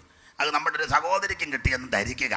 അതോടെ സഭയുടെ അവൾ രാവിലെ 10 മണിക്ക് ആരാധനയെങ്കിൽ 9:30 ആകുമ്പോൾ കൊടയായിട്ട് വാതൊക്കെ വന്നിരിക്കും. കോളിൻ്റെ വാതൊക്കെ വരുന്നതിനോട് പറയും, ഇതിന് സമാധാനം ഉണ്ടാക്കാതെ ഇന്ന് ഒറ്റ അകത്ത് കയറ്റുകയില്ല, ആരാധിപ്പിക്കത്തില്ല. അതെന്താണെന്ന് വെച്ചാൽ എനിക്ക് ഒടിഞ്ഞ കൊടയാണ് നിങ്ങൾ ഞാൻ ഈ സഭയുടെ ആരംഭകാലം മുതൽ ആക്റ്റീവ് മെമ്പറായിട്ട് നിന്നിട്ട് നിങ്ങൾ മനഃപൂർവ്വം എനിക്ക് ഒടിഞ്ഞ കൊട തന്നതിന് ഇതിനൊരു പരിഹാരം ഉണ്ടാക്കാതെ. ഈ ദൈവത്തിന് നമ്മളെ എല്ലാം നന്നായിട്ട് അറിയാം. എന്നെ അറിയാം, നിങ്ങളെ അറിയാം. നിങ്ങൾക്ക് എന്നെ നന്നായിട്ട് അറിയത്തില്ല, എനിക്ക് നിങ്ങളെ നന്നായിട്ട് അറിയാം. പക്ഷേ എന്നെ നിങ്ങളെന്താ തമ്പുരാനെ നന്നായിട്ട് അറിയാം.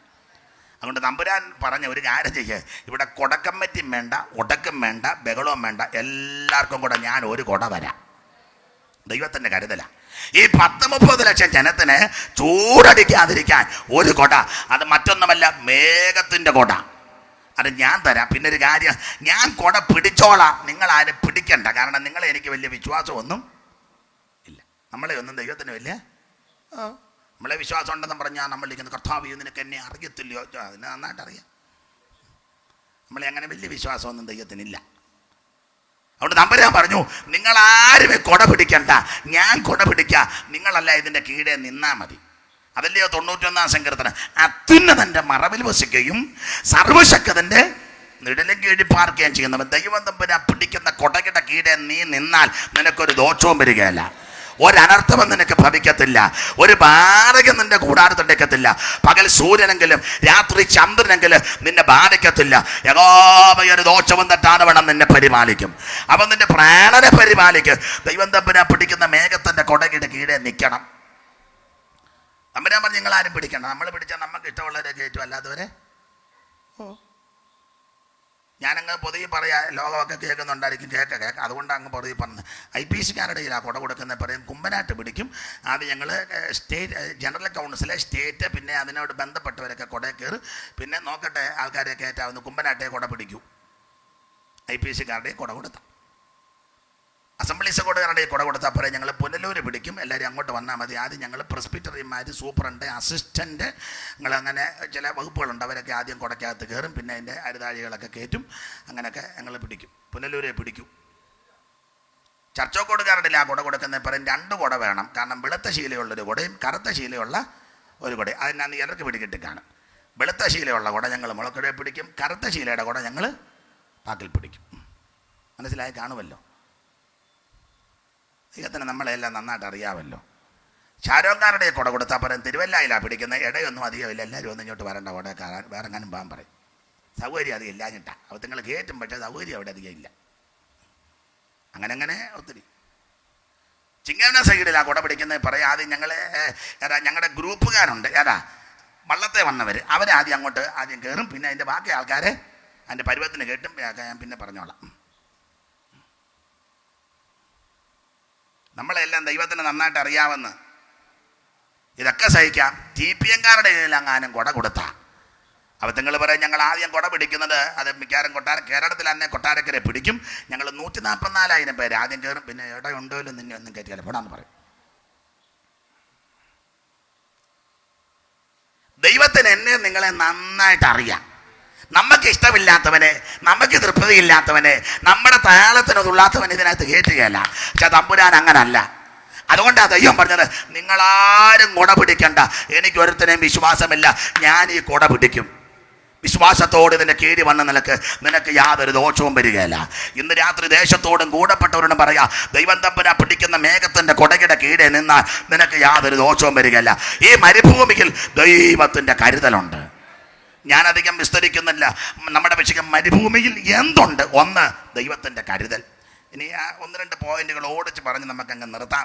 കർത്താവിൻ്റെ മുഖത്ത് മരുഭൂമിയിൽ എന്തുണ്ട്? ആ 3-ാം അധ്യായത്തിൻ്റെ 1-2 വായിച്ചേ. പുറപ്പാട് മരുഭൂമിയിൽ എന്തുണ്ട്? പുറപ്പാട് 3:1-2. മോശ മിദ്യാനിലെ പുരോഹിതനും തന്റെ അമ്മായിയപ്പനുമായ ഇത്രോവിന്റെ ആടുകളെ മേയിച്ചുകൊണ്ടിരുന്നു. അവൻ ആടുകളെ മരുഭൂമിക്കപ്പുറത്ത് ദൈവത്തിന്റെ പർവ്വതമായ ഹോരേബ് വരെ കൊണ്ടുവന്നു. അവിടെ യഹോവയുടെ ദൂതൻ ഒരു മുൾപടർപ്പിന്റെ നടുവിൽ അഗ്നിജ്വാലയിൽ അവന് പ്രത്യക്ഷനായി. ഞാൻ വിസ്തരിച്ച് പ്രസംഗിക്കാൻ തുനിയുന്നില്ല, ആ പോയിന്റ് മാത്രം പറയാം. 1 മരുഭൂമിയിൽ സർവശക്തനായ ദൈവത്തിന്റെ കരുതലുണ്ട്. ഈ മരുഭൂമിയിലെ സത്യാരാധനയ്ക്ക് വേണ്ടി സർവ്വതം വിട്ടിറങ്ങി വന്ന ദൈവകുഞ്ഞുങ്ങൾ നിരാശപ്പെടരുത്, ഭാരപ്പെട്ടു പോകരുത്. ഈ മരുഭൂമിയിൽ ദൈവത്തിന്റെ കരുതലുണ്ട്. അതുകൊണ്ട് ആരെങ്കിലും ഈ ആരാധനയ്ക്ക് വരുന്നെങ്കിൽ നിങ്ങൾ നിരാശപ്പെടേണ്ട, ചഞ്ചലിക്കണ്ട. നിങ്ങൾക്ക് വേണ്ടി കരുതുന്ന ഒരു നല്ല കർത്താവുണ്ട്.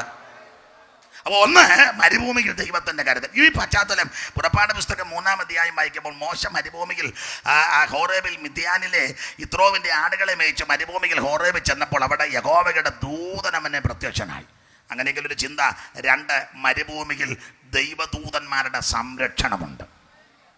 കർത്താവിനെ ആരാധിക്കുവാൻ സേവിക്കുവാൻ ഇറങ്ങിത്തിരിച്ച ദൈവകുഞ്ഞുങ്ങൾ നിരാശപ്പെട്ടു പോകരുത്, പതറരുത്. ഈ മരുഭൂമി യാത്രയിൽ നമ്മെ സംരക്ഷിക്കുവാൻ, കരുതുവാൻ, താങ്ങുവാൻ, സഹായിപ്പാൻ ശക്തിയും ബലവുമേറിയ ദൈവദൂതന്മാർ നമുക്ക് കരുതലായിട്ടുണ്ട്. കുറഞ്ഞത് ഒരു ദൈവ പൈതലിൻ്റെ കൂടെ 2 ദൂതന്മാരുണ്ട്, കുറഞ്ഞത്, ഏറ്റവും കുറവ്. ഞാൻ മിക്കയിടത്തും പറയും, എത്ര ഗുണം പിടിക്കാത്തവൻ്റെ കൂടെ ആണെങ്കിലും 2 ദൂതന്മാർ ഉണ്ട്. പിന്നെ ആൾ ക്ലിയർ ആണെങ്കിൽ ദൂതൻ കൂടും. അങ്ങനെ ആൾ ക്ലിയർ ആകും തോറും ദൂതൻ.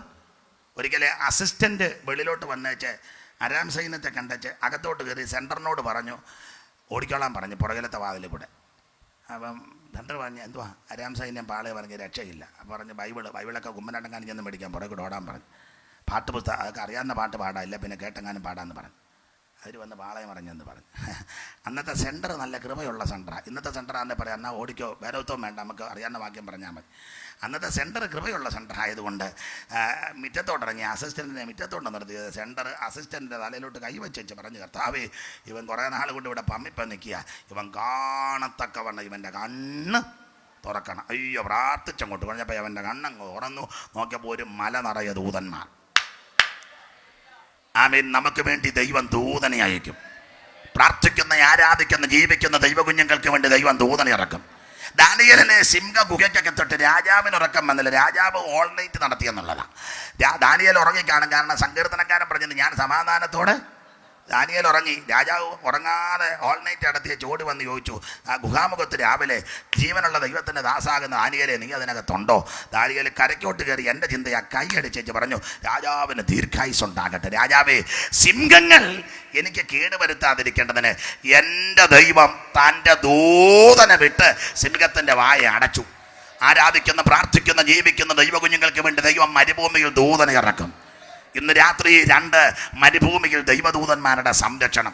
ഈ ചില ദൈവകുഞ്ഞുങ്ങളും പ്രിയപ്പെട്ടവരും പറയുന്ന ഞാൻ കേട്ടിട്ടുണ്ട്. ചിലര്, വണ്ടി എന്നെ ഇടിക്കാമെന്നതറിയാം, ആരാണ്ട് എന്നെ എടുത്തു മാറ്റുന്നത് പോലെ ഞാൻ ആ സൈഡിലോട്ട്. അതങ്ങനെ തന്നെ നിന്നെ ദൂതൻ തട്ടി മാറ്റിയതാണ്. നീ വണ്ടി കയറി അരകണ്ട സന്ദർഭങ്ങൾ എത്ര വന്നു. നടറോട് നിന്നെ തള്ളിയിട്ട്, എൻ്റെ ഭാഷ പറഞ്ഞാൽ വള്ളിക്കൊട്ടയ്ക്കകത്ത് വാരി എടുക്കത്തക്ക വിധത്തിൽ വൈരി നിനക്കെതിരെ പൊരുതിയതാ. പക്ഷേ വണ്ടി കയറി അറിയാതെ നിന്നെ തട്ടി മാറ്റിയ ദൈവത്തിൻ്റെ ദൂതനാ. ഇന്നും ദൈവദൂതന്മാരുടെ സംരക്ഷണമുണ്ട്. ആരാധിക്കുന്ന, പ്രാർത്ഥിക്കുന്ന, ദൈവത്തെ സേവിക്കുന്ന, മരുഭൂമിയിൽ കർത്താവിനെ ഉണ്മയോടെ ആരാധിക്കുന്ന ദൈവകുഞ്ഞുങ്ങൾക്ക് വേണ്ടി ദൈവം തന്നെ ദൂതനെ ഇറക്കും. അവൻ നിന്നെക്കുറിച്ച് തൻ്റെ ദൂതന്മാരോട് കൽപ്പിക്കും. കർത്താവിൻ്റെ മുഖത്ത് 1 മരുഭൂമിയിൽ ദൈവത്തിൻ്റെ കരുതലുണ്ട്. 2 മരുഭൂമിയിൽ ദൈവദൂതന്മാരുടെ സംരക്ഷണം. 3 മരുഭൂമിയിൽ 3:18 പുറപ്പാട് 3:18 മരുഭൂമിയിൽ എന്തുണ്ട്? എന്നാൽ അവർ നിന്റെ വാക്ക് കേൾക്കും. അപ്പോൾ നീയും ഇസ്രായേൽ മൂപ്പന്മാരും മിസ്രയീം രാജാവിന്റെ അടുക്കൽ ചെന്ന് അവനോട്, എബ്രായരുടെ ദൈവമായ യഹോവ ഞങ്ങൾക്ക് വെളിപ്പെട്ടു വന്നിരിക്കുന്നു. ആകയാൽ ഞങ്ങൾ 3 ദിവസത്തെ വഴി മരുഭൂമിയിൽ ചെന്ന് ഞങ്ങളുടെ ദൈവമായ യഹോവയ്ക്ക് യാഗം കഴിക്കട്ടെ എന്ന് 3 ദിവസത്തെ വഴി. ആ 3 ദിവസത്തെ വഴി കഴിഞ്ഞ് അങ്ങ് മരുഭൂമിയിൽ ചെന്ന് ഞങ്ങൾ ദൈവത്തിന് യാഗം എന്ന് പറഞ്ഞാൽ മരുഭൂമിയിൽ യാഗമുണ്ട്, ആരാധനയുണ്ട്. പഴയ നിയമത്തിൽ പല യാഗങ്ങൾ പഠിക്കുന്നുണ്ട്. ഹോമയാഗവും, പാപയാഗവും, അകൃത്യയാഗവും, സമാധാന യാഗമൊക്കെ. ഈ യാഗങ്ങളെല്ലാം വരുവാനിരുന്ന മഹായാഗത്തിന് നിഴല. സാക്ഷാൽ യാഗം യേശു ക്രിസ്തുവിന്റെ പരമയാഗമാണ്. അപ്പോൾ ഈ പാപയാഗവും, അകൃത്യയാഗവും, ഹോമയാഗമല്ല. കാൽവറിയുടെ കുലമരത്തിൽ കർത്താവാകുന്ന യേശു ക്രിസ്തു പാപയാഗമായി, ഏകയാഗമായി തീർന്നപ്പോൾ ഈ യാഗത്തിനെല്ലാം അറുതി വന്നു. ഏകയാഗത്താൽ സദാകാലത്തേക്കും പാപത്തിന് പരിഹാരം വരുത്തിയെന്ന. അപ്പോൾ ആ യാഗങ്ങളെല്ലാം തീർന്നു. എന്നാൽ പുതിയ നിയമത്തിന്റെ ഉപദേശപ്രകാരം ഇപ്പോൾ നമുക്കൊരു യാഗമുണ്ട്. അത് മറ്റൊന്നുമല്ല, സ്തോത്രമെന്ന യാഗം. അങ്ങനെ തിരുവചനത്തിൽ പറയുന്നത്, സ്തോത്രമെന്ന യാഗം അർപ്പിക്കുന്നവൻ എന്നെ. ആ കാര്യത്തിന് ഞാൻ ഏറ്റവും കൂടുതൽ ബഹുമാനിക്കുന്നത് TPM-കാരെയാണ്. നന്നായിട്ട് സ്തോത്രം ചെയ്യും. നമ്മുടെ ആൾക്കാർക്ക് വെളിവും വെള്ളിയാഴ്ചയില്ല. സ്തോത്രം ചെയ്യാന്ന് പറഞ്ഞാൽ ഉടനെ ലേലിയ. ഒരിക്കൽ കൂടെ സ്തോത്രം ചെയ്യാം, ലേലിയ. പറയുന്ന പുള്ളിക്കും ബോധമില്ല, കേൾക്കുന്നവർക്കും സ്തോത്രം എന്നതാ, ഹല്ലേലിയ എന്നതാ. യാതൊരു വെളിവില്ലാതായി വന്നിരിക്കുന്നത്. കാരണം തിരുവചനത്തിൽ അങ്ങനെ ഒരു വാക്യമുണ്ട്, അവർക്കൊരു ബോധവും ഇല്ലെന്ന്. അങ്ങനെ വാക്യമുണ്ട്. സ്തോത്രം ചെയ്യാന്ന് പറഞ്ഞാൽ സ്തോത്രം ചെയ്യണം. അതിനങ്ങേറ്റം ബഹുമാനിക്കുന്ന TPM-കാരാണ്, നന്നായിട്ട് സ്തോത്രം ചെയ്യും. അപ്പോൾ ഈ മരുഭൂമിയിൽ സ്തോത്രമെന്ന യാഗം, സ്തോത്രത്തിന് ശക്തിയുണ്ട്. നമ്മളെ പണ്ടൊക്കെ സ്തോത്രക്കാരെന്നൊക്കെ കളിയാക്കി. ഇപ്പം അങ്ങനെ കളിയാക്കുന്നില്ല, കാരണം നമ്മൾ സ്തോത്രം പറയുന്നില്ലല്ലോ. പണ്ട് നാട്ടുകാരും സ്തോത്രം കളിയാക്കിയാന്നേലും പറയും. ഇപ്പം നമ്മൾ പോയ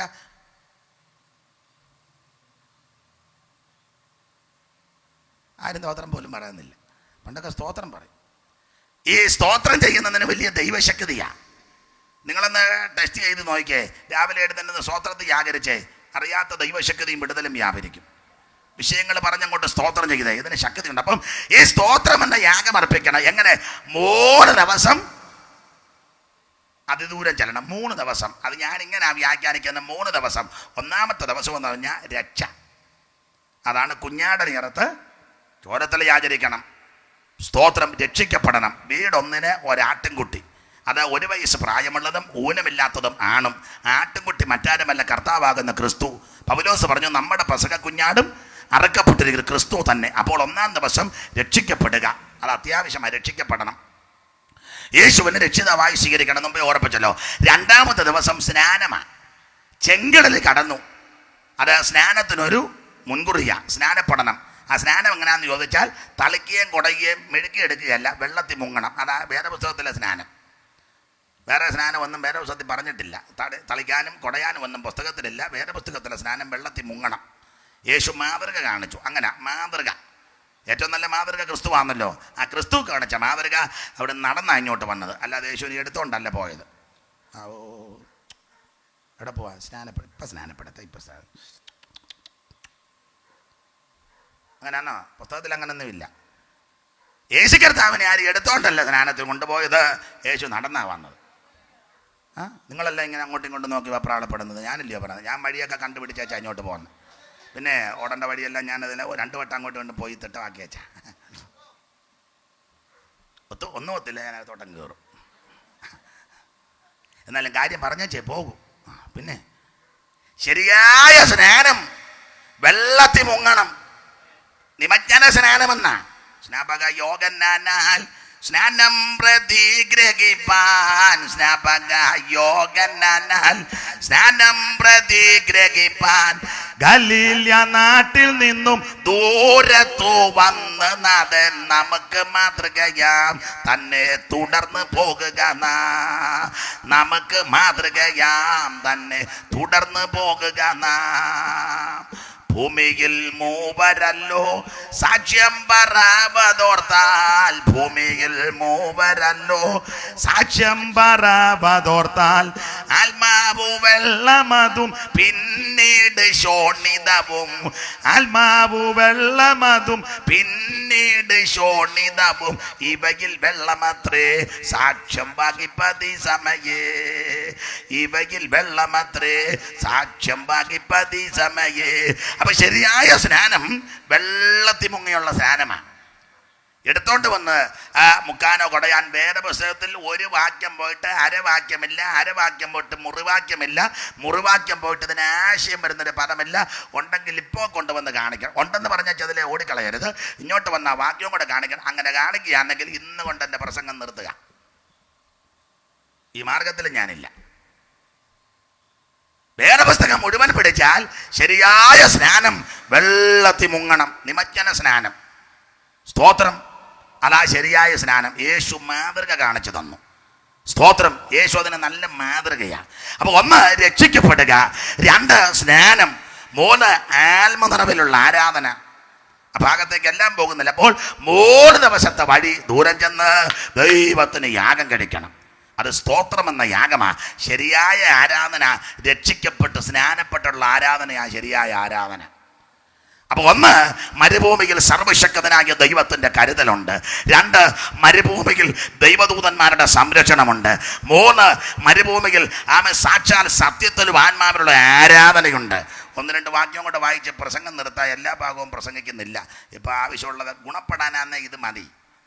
ഇതെല്ലാം കൂടെ അങ്ങോട്ട് പറഞ്ഞു വെച്ച് കാര്യം ഗുണപ്പെടാനാന്നേ മതിയല്ലോ.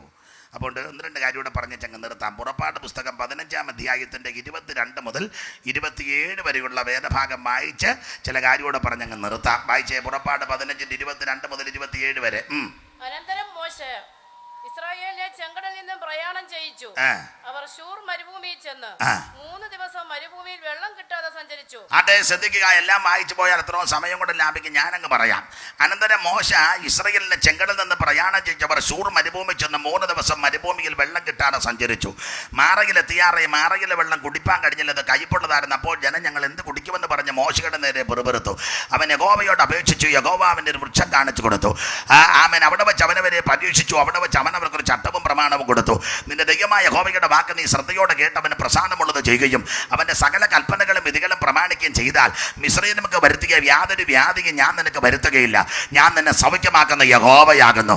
27-ാം വാക്യത്തിൽ പിന്നെ അവർ എലീമിലെത്തി. അവിടെ 12 നീരറോ 70 ഈന്തപ്പനയുണ്ടായിരുന്നു. അവിടെ അവർ വെള്ളത്തിനിരിക്കെ പാളയമണങ്ങി.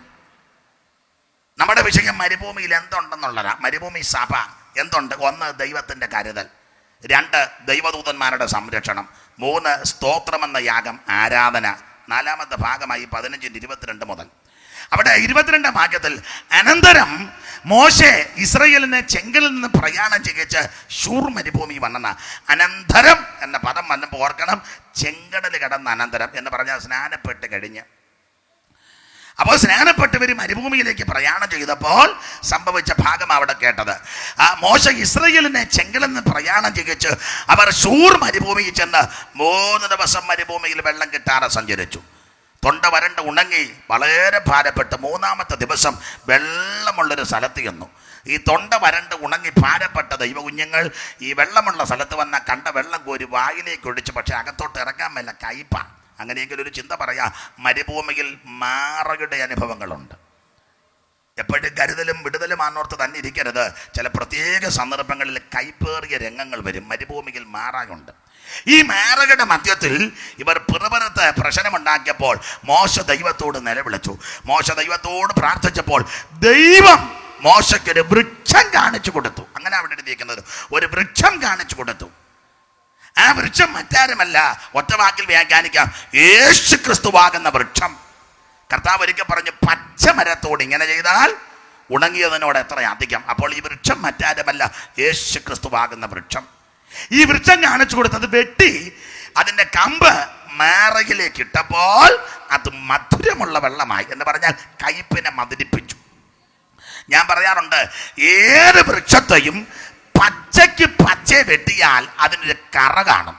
അങ്ങനെയെങ്കിൽ മോശ വൃക്ഷത്തിൻ്റെ കമ്പ് വെട്ടി മാറയിലേക്ക് എറിഞ്ഞപ്പോൾ വൃക്ഷത്തിൻ്റെ കറ മാറയിലേക്ക് ലഭിച്ചപ്പോൾ അത് മധുരമുള്ള വെള്ളമായി. അങ്ങനെയെങ്കിൽ പ്രിയരെ, ഇങ്ങനെ വ്യാഖ്യാനിക്കുക. ആമേൻ, സ്തോത്രം. കാൽവറിയുടെ കുലമരത്തിൽ നല്ല വൃക്ഷമാകുന്ന യേശു ക്രിസ്തുവിനെ വെട്ടിയിട്ടു. വെട്ട് തുടങ്ങിയത് ഗതസമനെ വെച്ച് ആദ്യത്തെ വെട്ട്. പ്രാർത്ഥിക്കുന്ന വേളയിൽ രക്തത്തുള്ളിയായിട്ട് വിയർപ്പ് വീണു.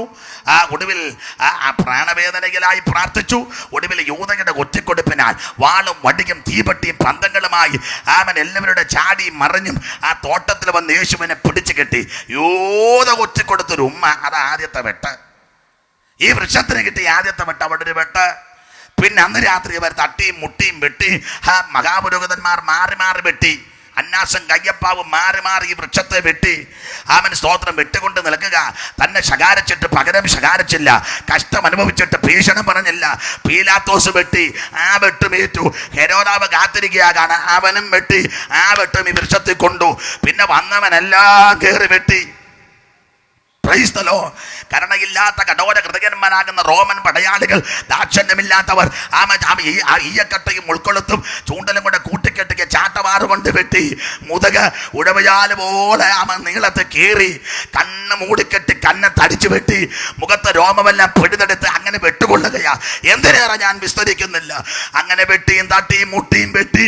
പീലാത്തോസിന്റെ കൽത്തല മുതൽ പിന്നെയും വെട്ടുകൊള്ളപ്പെട്ടവനാൽ അവൻ പച്ചപ്പൈന്മരെ കുരിശെടുത്ത് വീണും വേച്ചും മറച്ചും കാൽവറിയുടെ കൊലമരത്തിൽ 2 ദുഷ്പ്രവർത്തിക്കാരുടെ നടുവിൽ വീണ്ടും 3 ആണി കൊണ്ടൊരു വെട്ട്.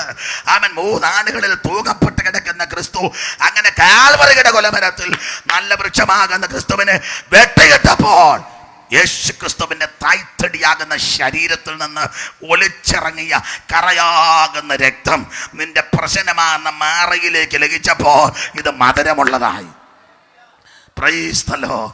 Hallelujah, hallelujah. ഉടവജാല പോലെ നീളത്തെ കീറി രക്തം ധാരധാരയായിട്ടൊഴുകി എന്തിന്? മനുകുലത്തിന്റെ പാപത്തിന്റെ പരിഹാരത്തിന്. ഞാനും നിങ്ങളും ചെയ്ത അക്രമങ്ങളും അനീതികളും പരിഹരിക്കുവാൻ യേശു നമുക്ക് വേണ്ടി പാപം വഹിച്ചു, ശാപം വഹിച്ചു, വേദനകളേറ്റു, അടിയേറ്റു, നിന്നയേറ്റു, തുപ്പലേറ്റ്, ഈ പീഡകളും പങ്കപ്പാട് സഹിച്ച് അങ്ങനെ നല്ല വൃക്ഷമാകുന്ന ക്രിസ്തുവേശുവിന് വെട്ടിയിട്ടപ്പോൾ യേശു ക്രിസ്തുവിന്റെ തായ്തടിയാകുന്ന ശരീരത്തിൽ നിന്ന് ഒലിച്ചിറങ്ങിയ കറയാകുന്ന രക്തം നമ്മുടെ പ്രശ്നമാകുന്ന മാറയിലേക്ക് ലഭിച്ചപ്പോൾ അത് മധുരമുള്ളതായി. ഇന്ന് രാത്രി എന്നെ കേൾക്കുന്ന ദേശനിവാസികളോടും കൂടപ്പെട്ടവരോട് പറയട്ടെ, യേശു ക്രിസ്തുവിന്റെ രക്തത്തിന് ശക്തിയുണ്ട്. ഇന്ന് രാത്രി ആ രക്തത്തിൻ്റെ ശക്തി ഇവിടെ വ്യാപരിക്കുക. ഈ രക്തത്തിൻ്റെ പ്രത്യേകത: 1, പാപം മോചിക്കുന്ന രക്തം; 2, രോഗം സൗഖ്യമാക്കുന്ന രക്തം; 3, മാറയെ മധുരിപ്പിക്കുന്ന രക്തം; 4, ഗുണകരമായി സംസാരിക്കുന്ന രക്തം; 5, നിർമ്മല രക്തം; 6, പരിശുദ്ധ രക്തം; 7, ആരാധിക്കാൻ സജ്ജരാക്കി തീർത്ത രക്തം; 8, സംസാരിക്കുന്ന രക്തം; 9, ഹാബേലിൻ്റെ രക്തത്തെക്കാളും ഗുണകരമായി സംസാരിക്കുന്ന രക്തം. ഇന്ന് രാത്രി ആ രക്തത്തിൻ്റെ ശക്തി ഇവിടെ വ്യാപരിക്കുക. ഏറ്റുപറ, അനുദപിക്ക്, അനുതാപത്തോടെ അടുത്തുവ. ഇന്ന് രാത്രി യേശു നിന്നെ രക്ഷിക്കുന്ന രാത്രിയാകട്ടെ. ഈ ദേശനിവാസികളെ ദൈവം അനുഗ്രഹിക്കട്ടെ. ശബ്ദസീമയിൽ കേൾക്കുന്ന ഏവർക്കും അനുഗ്രഹമാകട്ടെ. സ്നേഹിത സുഹൃത്തെ, മാതാവേ, പിതാവേ, യേശു ക്രിസ്തുവിന്റെ രക്തം സകല പാപങ്ങളും പോക്ക് നിന്നെ പരിഹരിക്കും. ഹല്ലേലൂയ. കർമ്മമാർഗം കൊണ്ടോ, പുണ്യപ്രവൃത്തി കൊണ്ടോ, ദാനധർമ്മം കൊണ്ടോ, നേർച്ച കൊണ്ടോ, കാഴ്ച കൊണ്ടോ, ആചാരം കൊണ്ടോ, അനുഷ്ഠാനം കൊണ്ടോ, കീഴ്വഴക്കം കൊണ്ടോ, പാരമ്പര്യം കൊണ്ടൊന്നും പാപത്തിന് പരിഹാരം വരത്തില്ല. പാപത്തിന് പരിഹാരം വരുന്നത് വിശുദ്ധ ബൈബിൾ പഠിപ്പിക്കുന്നത് യേശു ക്രിസ്തുവിന്റെ പരിശുദ്ധ രക്തത്താൽ. ഇന്ന് രാത്രി പാപക്ഷമ പ്രാപിക്ക്, യേശുവിന്റെ രക്തത്താൽ കഴുകൽ പ്രാപിക്ക്. എൻ്റെ വാക്ക് ഞാൻ നിർത്തട്ടെ. മാറയെ മധുരിപ്പിക്കുന്ന രക്തം. ഇന്ന് രാത്രി കൈപ്പോടെ ആരേലും വന്നിട്ടുണ്ടെങ്കിൽ നിരാശപ്പെട്ടു പോകരുത്. ദൈവം നമ്മെ മധുരിപ്പിക്കും. ഈ ഉടക്കുണ്ടാക്കാനും എതിർക്കാനും ഒന്നും പോകരുത്. കാത്തിരുന്ന് പ്രാർത്ഥിച്ചാൽ മതി. ദൈവം മാറയെ മധുരിപ്പിക്കും. സ്തോത്രം. ഞാനിങ്ങനെ പറയുന്നുണ്ട്, എവിടെ വെച്ച് കഴിച്ചോ അവിടെ വെച്ച് ദൈവം നിന്നെ മധുരിപ്പിക്കും. ചങ്ങനാശ്ശേരി കഴിച്ചേച്ച് കൊടൈക്കനാലിലല്ല മധുരിപ്പിക്കുന്നത്, ചങ്ങനാശ്ശേരി തന്നെ മധുരിപ്പിക്കും. ദൈവത്തിൻ്റെ പദ്ധതി അങ്ങനെ. ചങ്ങനാശ്ശേരി കഴിച്ച് പരുവക്കേടായി കൊടൈക്കനാലിലിട്ട് മധുരിപ്പ് ചങ്ങനാശ്ശേരിക്കാരെ അറിയത്തില്ലല്ലോ. അപ്പോൾ ചങ്ങനാശ്ശേരിയിലാണ് കഴിച്ചെങ്കിൽ ചങ്ങനാശ്ശേരി തന്നെ മധുരിപ്പിക്കും. കോട്ടയത്താണ് കഴിച്ചെങ്കിൽ അങ്ങ് കൊട്ടാരക്കരയല്ല മധുരിപ്പിക്കുന്നത്, കോട്ടയത്ത് തന്നെ. അതുകൊണ്ട് ഇന്ന് രാത്രി എവിടെ വെച്ച് കഴിച്ചോ അവിടെ വെച്ച് ദൈവം നിന്നെ മധുരിപ്പിക്കും. നിന്നെ ആരെല്ലാം കഴിപ്പിച്ചോ അവരെ കൂടി എല്ലാം ദൈവം നിന്നെ മധുരിപ്പിക്കും. നീ ഏതെല്ലാം വിഷയത്തിൽ കഴിച്ചോ ആ വിഷയത്തിൽ ദൈവം നിന്നെ മധുരിപ്പിക്കും. ഞാൻ എല്ലായിടത്തും പറയാറുണ്ട്, യോസേപ്പിനെ ചേട്ടന്മാരാണ് കഴിപ്പിച്ചത്. യോസേപ്പ് അവന്മാരിരിക്കുന്ന അപ്പനോട് പറഞ്ഞ, അച്ഛാ യോസേപ്പ് ചത്തുപോയെന്ന്. അപ്പച്ചൻ പറഞ്ഞു, അവനങ്ങനെ ചാകത്തില്ലല്ലോ, ചത്തു. അവനങ്ങനെ ചാകാൻ സാധ്യതയില്ലല്ലോ, അവൻ ദർശനമുള്ളവനാണല്ലോ. ആളിൻ്റെ ഇടപാട് തീർന്നു. അന്നെ അപ്പം അവൻ ചത്തതിൻ്റെ തെളിവെന്തുവാ?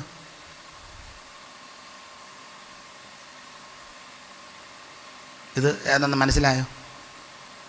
ഇത് ഞാൻ കൊടുത്ത അങ്കിയാന്നല്ലോ. അതാ ചോര അറ്റാക്കായിരുന്നു.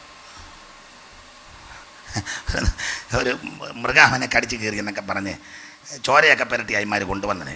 നല്ല പ്രൂഫ്മാർ കാണിച്ചു. ഇതാ ശരിയാ, ഒരുമാതിരിപ്പെട്ട അപ്പനെല്ലാം വിശ്വസിക്കും. ശരിയായ പ്രൂഫല്ലേ? അപ്പം കൊടുത്ത തുണി ചോരയും പറഞ്ഞിട്ടുണ്ട്.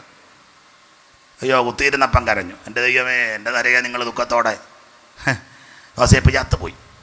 ഞാൻ ആ ഭാഗമെല്ലാം ഇങ്ങനെ വ്യാഖ്യാനിച്ച് പ്രസംഗിക്കും. യോസേപ്പ് ചത്തുപോയെന്ന് പറഞ്ഞ് അപ്പനും ചേട്ടന്മാരും എല്ലാം കൂടെ ചാത്ത ഉണ്ടാ, ആണ്ടോടാണ്ടൊക്കെ ചാത്തവാ. ഔസേപ്പ് പിതാവിൻ്റെ നാമത്തിൽ ചാത്ത. ഔസേപ്പ് ചത്തുപോയില്ലയോ? അപ്പോൾ ഔസേപ്പ് പിതാവിന് വേണ്ടി ചാത്ത കൊണ്ടുകൊണ്ടിരിക്കുക ചേട്ടന്മാരും അപ്പനും എല്ലാം കൂടെ ചാത്തം, ആണ്ടോടാണ്ടൊക്കെ ചാത്തം. അപ്പോൾ ചോദിച്ചു, ഇന്ന് തന്നെ ഔസേപ്പ് പിതാവിൻ്റെ ചത്ത ദിവസം. ഓ, കഴിഞ്ഞ കൊല്ലത്തിൻ്റെ ഓരാണ്ടായിരുന്നു. ഈ പ്രാവശ്യം 2 ഇനിയും ഞങ്ങൾ ഉണ്ടെങ്കിൽ 3 ഓരോ കൊല്ലവന്മാർ ആണ്ടിയാത്ത ഉണ്ട്. എൻ്റെ ഭാഷ പറഞ്ഞാൽ ചേട്ടന്മാരും അപ്പനും കൂടെ ആണ്ടിയാത്ത ഉണ്ട്. ഊപ്പാട് വന്നപ്പോൾ യോസേപ്പറ യോഗം നടത്തുക. യോസേപ്പ് ഇവിടുന്ന് പോയി പരസ്യയോഗം നടത്തി. പരസ്യയോഗം ഇഷ്ടപ്പെട്ടപ്പോൾ പൊത്തിപ്പറ വീട്ടിൽ കൊണ്ടുപോയി രഹസ്യയോഗം. അവിടെ ഒരു യോഗമൊക്കെ കൂടിയ തള്ള എത്ര ശരിയല്ലായിരുന്നു. എന്നാലും യോസേപ്പ് അവിടുന്ന് ഒരു ഒറ്റ ഓട്ടം ഓടി തുണി ഇട്ട് വെച്ച്, യോസേപ്പ് അടുത്ത് തള്ള തുണി എടുക്കാമെന്ന തുണി എടുക്കട്ടെ, തുണി കടയിൽ കിട്ടും. ജീവൻ പോയാൽ ഏത് കടയിലാണ് കിട്ടുന്നത്? അവനോടി അങ്ങ് പോയി. അപവാദമൊക്കെ കേട്ട് യോസേപ്പിൻ്റെ ഇതൊക്കെ വെളിപ്പെടുന്നൊരു സുദിനമുണ്ട്. ഇതൊക്കെ ദൈവം അതിൻ്റെ പരമ്പരാഴിയെ കൊണ്ട് വെളിപ്പെടുത്തും. യോസേപ്പ് ഓടി കാരാഗ്രഹത്തിൽ ചെന്നപ്പോൾ അവിടെ രഹസ്യയോഗവും ദൂതൂടെ പറഞ്ഞു. ഒടുവിലങ്ങ് മിസ്രൈമിലെ പറവോം കണ്ട സ്വപ്നം വ്യാഖ്യാനിച്ചു. എന്തിനേറെ വന്ന് ഒരു 10-20 കൊല്ലമൊക്കെ എടുത്തു ഇതൊക്കെ തെളിഞ്ഞു വരണ്ടേ. കൊല്ലം കുറെ എടുത്തപ്പോൾ തെളിച്ച് ദൈവം അങ്ങോട്ട് കൊണ്ടുവന്ന് ഇവനെ മിസ്രൈമിലെ ഒന്നാമനാക്കി അങ്ങോട്ട് രംഗത്തിറക്കി. അയ്യോ, പറവൻ കയറുന്ന രഥത്തിലും പറവൻ ഈ സ്വപ്നം അങ്ങോട്ട് വ്യാഖ്യാനിച്ചപ്പോൾ ഒരൊറ്റ മോതിരം ഊരി യോസേപ്പിൻ്റെ കയ്യിലോട്ടിട്ട് സ്വർണ്ണ സരപ്പളി നേർമയുള്ള വസ്ത്രം. ഇപ്പം ആര് കണ്ടാലും ഒന്നും പരുവത്തിനാക്കി യോസേപ്പിന്. എന്നിട്ട് രഥത്തിൽ കയറി പെരുമ്പറയൊക്കെ മുടക്കി പറഞ്ഞു, മുട്ടുകുത്തുവീ എന്ന് പറയുമ്പോൾ സകല എണ്ണവും മുട്ടുകുത്തണം. പണ്ടൊരാൾ പറഞ്ഞ പോലെ അപ്പം റോഡ് മുഴുവൻ ബഹളമായി. എന്തുവാ ബഹളം? അപ്പം യോസേപ്പ് ഇങ്ങോട്ട് വരുമ്പം ആൾക്കാരെല്ലാം റോഡിൻ്റെ 2 സൈഡിൽ ഒരടി ഇങ്ങനെ അടിക്കുമ്പോൾ മുട്ടുകുത്തിക്കോണം. വിളിച്ച് പറയും മുട്ടുകുത്തുവെന്ന് പൊത്തോന്ന് വീണോണം. വീഴാനെങ്ങാനും നിന്നാൽ അന്നേരം അടി വരും. അതതിൻ്റെ നിയമം. അപ്പം ആളും തള്ളും ബഹളമായപ്പോൾ അമ്മാമ്മ തുണിയായിട്ട് ഓടി വന്നു. അമ്മ തുണി പണ്ടേ അവിടെ എടുത്ത് വെച്ചിരിക്കുക. നല്ല തുണിയായിട്ട് അവിടെ വന്നിങ്ങനെ നോക്കി നിന്നപ്പോൾ യോസേപ്പിനെ കൊണ്ട് മുട്ടുകുത്ത് പൊത്തോന്ന് തള്ളയും വീണു. മനസ്സിലായി കാണുമല്ലോ, ദൈവം ഇതെല്ലാം വെളിപ്പെടുത്തുവന്ന്. നീ എവിടെ വെച്ച് കഴിച്ചോ അവിടെ വെച്ച് ദൈവം നിന്നെ മധുരിപ്പിക്കും. ദൈവം വിശ്വസ്തനാ. ഈ ചേട്ടന്മാര് അവസാനം മിസ്രൈമിൽ വന്ന് യോസേപ്പിനെ കണ്ടു. അല്ല, ഞാൻ വിസ്തരിക്കുന്നില്ല. യോസേപ്പ് അവസാനം ആദ്യമൊക്കെ അറിയാത്ത പാവത്തിൽ നിന്നു. ഒടുവിൽ തന്നെത്താൻ വെളിപ്പെടുത്തി കെട്ടിപ്പിടിച്ച് മുത്തമിട്ട് പൊട്ടിക്കരഞ്ഞേച്ച് യോസേപ്പ് പറഞ്ഞു, നിങ്ങൾ ചത്തുപോയി എന്ന് പറഞ്ഞാൽ യോസേപ്പാഞ്ഞ്. നിങ്ങൾ ഇപ്പം എത്ര 20 ആണ്ടുണ്ടല്ലേ? ഞാനാ യോസേപ്പ്. അയ്യോ മട അകവാള് വെട്ടി. ഒടുവിലിമാരെ തിരിച്ച് വീട്ടിൽ വന്നേച്ച് പറഞ്ഞ്, അപ്പച്ചാ യോസേപ്പ് ജീവിച്ചിരിക്കുന്നു. പിന്നെ അപ്പം ചോദിച്ചു, നിങ്ങളില്ലയോ പണ്ട് പറഞ്ഞ ചത്തുപോയെന്ന്? ഞങ്ങൾ തന്നെ പറഞ്ഞ് ജീവിക്കുന്നെന്ന്. എന്നാ ദൈവത്തിൻ്റെ ഒരു പ്ലാനേ, ഞങ്ങൾ തന്നെ പറഞ്ഞ് ജീവിക്കുന്നെന്ന്. എന്നെ അപ്പം പറഞ്ഞ് എനിക്ക് വിശ്വാസം വരുന്നില്ല. അപ്പച്ചന് വിശ്വാസം വരികയല്ല, ജീവിച്ചിരിപ്പുണ്ട്. പിന്നെ അപ്പച്ചൻ പറഞ്ഞ് ചത്തെന്നും പറഞ്ഞ് നിങ്ങൾ പണ്ട് തെളിവ് തന്നായിരുന്നല്ലോ തുണി. ഇപ്പം ജീവിച്ചിരിക്കുന്നതിന് തെളിവുണ്ടോ? ഒരുതം പറഞ്ഞ് ഞങ്ങളുടെ ഈ തെളിവ് ഇങ്ങോട്ട് വരാൻ പറഞ്ഞ് പിടിച്ച് മിറ്റത്തോട്ടിറക്കി വെച്ച് അങ്ങോട്ട് നോക്കിയപ്പം മിസ്രൈം എന്നൊരു രഥം വരുന്നു. പറവോൻ്റെ കൊടി കെട്ടിയൊരു രഥം, അതിൻ്റെ എംബ്ലമല്ല ഇങ്ങനെ കെട്ടിയൊരു കൊടി പാറിപ്പറന്ന് വരിക. മിസ്രൈമിലെ രഥം. രഥം ഇങ്ങോട്ട് വരുന്ന കണ്ടപ്പോൾ യാക്കോബിന് ചൈതന്യവും വന്നു. അപ്പം എൻ്റെ ഭാഷ പറഞ്ഞ ചത്തുപോയെന്ന് പറഞ്ഞവരെ കൊണ്ട് തന്നെ ദൈവം പറയിപ്പിച്ചു അവൻ ജീവിച്ചിരിക്കുന്നെന്ന്. നിന്നെ ആരെല്ലാം വേദനിപ്പിച്ചോ അവരെ കൊണ്ട് ദൈവം നിന്നെ മധുരിപ്പിക്കും. നിന്നെ ആരെല്ലാം നിന്ദിച്ചോ അവരുടെ നടുവിൽ ദൈവം നിന്നെ ഉയർത്തും. എവിടെ വെച്ച് കഴിച്ചോ അവിടെ വെച്ച് ദൈവം നിന്നെ മധുരിപ്പിക്കും. എന്തിൽ കഴിച്ചോ അതിൽ ദൈവം നിന്നെ മധുരിപ്പിക്കും. നിന്നെ ആരെല്ലാം കഴിപ്പിച്ചോ അവരെ കൂടി ദൈവം. ഞാൻ ഇത് ഈ പുസ്തകത്തിൽ വായിച്ചുള്ള കാര്യം എൻ്റെ അനുഭവത്തിൽ നിന്നും കൂടാണ് ഞാൻ ഈ പ്രസംഗിക്കുന്നത്. ചില കാര്യങ്ങൾ അറിയാം, അനുഭവത്തിൽ നിന്നാണ് ഇത് പറയുന്നത്. അപ്പം ഇന്ന് ഞാനൊരു മാർഗമാകേണ്ടത് മുട്ടുമടക്കി പ്രാർത്ഥിക്കും. ഇതെല്ലാം വെളിപ്പെടുന്നൊരു സുദിനമുണ്ട്. എതിർക്കരുത്, കയർക്കരുത്, ഉടക്കുണ്ടാക്കരുത്, വേറെ ബഹളത്തിനൊന്നും പോയേക്കരുത്. ചിലപ്പോൾ അന്നേരം പറയും പേടിച്ചു, മണ്ടന, അയ്യോ സ്തോത്രം, ആള് വെട്ടിലായി എന്നൊക്കെ പറയാം. അങ്ങനെ ഇരിക്കട്ടെ. ഇതെല്ലാം വെളിപ്പെടുന്നൊരു സുദിനമുണ്ട്. അതുകൊണ്ട് ദൈവകുഞ്ഞുങ്ങളോട് പറയാം, നിരാശപ്പെട്ടു പോകരുത്, പതറരുത്, ചഞ്ചലിക്കരുത്. നീ സേവിക്കുന്ന ദൈവം ജീവനുള്ള ദൈവമാണ്. നിന്നെ ആദരിക്കുന്നൊരു ദൈവമുണ്ട്, മാനിക്കുന്നൊരു ദൈവം. അതുകൊണ്ട് ഇന്ന് രാത്രി മരുഭൂമിയിലെ ആരാധനയ്ക്ക് ഇറങ്ങിയ ദൈവകുഞ്ഞുങ്ങൾ പതറരുത്. നമ്മെ ഉയർത്തുന്നൊരു ദൈവമുണ്ട്. 1, മരുഭൂമിയിൽ ദൈവത്തിൻ്റെ കരുതലുണ്ട്. 2, മരുഭൂമിയിൽ ദൂതന്മാരുടെ സംരക്ഷണമുണ്ട്. 3, മരുഭൂമിയിൽ സ്തോത്രമെന്ന യാഗമുണ്ട്. 4, മരുഭൂമിയിൽ മേറായുണ്ട്, അതിൻ്റെ പിന്നാലെ മധുരമുണ്ട്. ഇന്ന് രാത്രി ഈ വിധ അനുഭവങ്ങൾ നമുക്ക് പ്രാപിക്കാം. ഒടുവിലായിട്ട് പറയുക, മരുഭൂമികൾ തൻ്റെ പ്രിയൻ്റെ മേൽ ചാരിക്കൊണ്ട് വരുന്ന ഒരു വള്ളവാൻ, യേശു ക്രിസ്തുവാകുന്ന പ്രിയൻ്റെ മേൽ ചാരിക്കൊണ്ട് ഈ മരുഭൂമിയിൽ യാത്ര ചെയ്യുവാൻ ഇന്ന് രാത്രി നമുക്ക് സമർപ്പിക്കാം. അതുകൊണ്ട് സ്വർഗമുണ്ട്, നരകമുണ്ട്. നരകം ചാകാത്ത പുഴുവും കെടാത്ത തീയും. സ്വർഗത്തിൽ സന്തോഷമുണ്ട്, സ്വർഗത്തിൽ ദൂതന്മാരുണ്ട്, ദൈവമുണ്ട്, സിംഹാസനമുണ്ട്. ആ സ്വർഗത്തിൽ പോകാനുള്ള കാര്യം കൂടെ അടുക്കിടക്കായിട്ടങ്ങ് പറഞ്ഞേക്കാം, വിസ്തരിക്കാൻ നേരമില്ല. നാളെ വരുന്ന ദൈവദാസനും ഈ സഭയുടെ ഒരു ശുശ്രൂഷകനുണ്ട്, NBBI അവർ. ഈ വിഷയത്തെപ്പറ്റി എന്തെങ്കിലും സംശയം ഉണ്ടെങ്കിൽ ആ സഭയിലോട്ട് എന്നാൽ അദ്ദേഹം അത് പറഞ്ഞു തരും. അപ്പോൾ ഇതെല്ലാം കൂടെ പറയാനൊന്നും നേരമില്ലാഞ്ഞിട്ടാ. അതുകൊണ്ട് 1-2 കാര്യം പറയാം.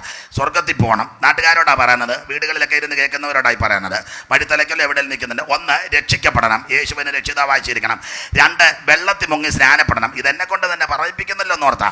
അമ്പലത്തിൽ പോയി രാവിലെ വീട്ടിൽ നാമം ജപിച്ചു, ക്ഷേത്രദർശനം നടത്തി, പൂജ ചെയ്ത് രാമായണമൊക്കെ വായിച്ചു നടന്ന എന്നെ ഈ മാർഗത്തിൽ യേശു കൊണ്ടുവന്ന് രക്ഷിച്ചു.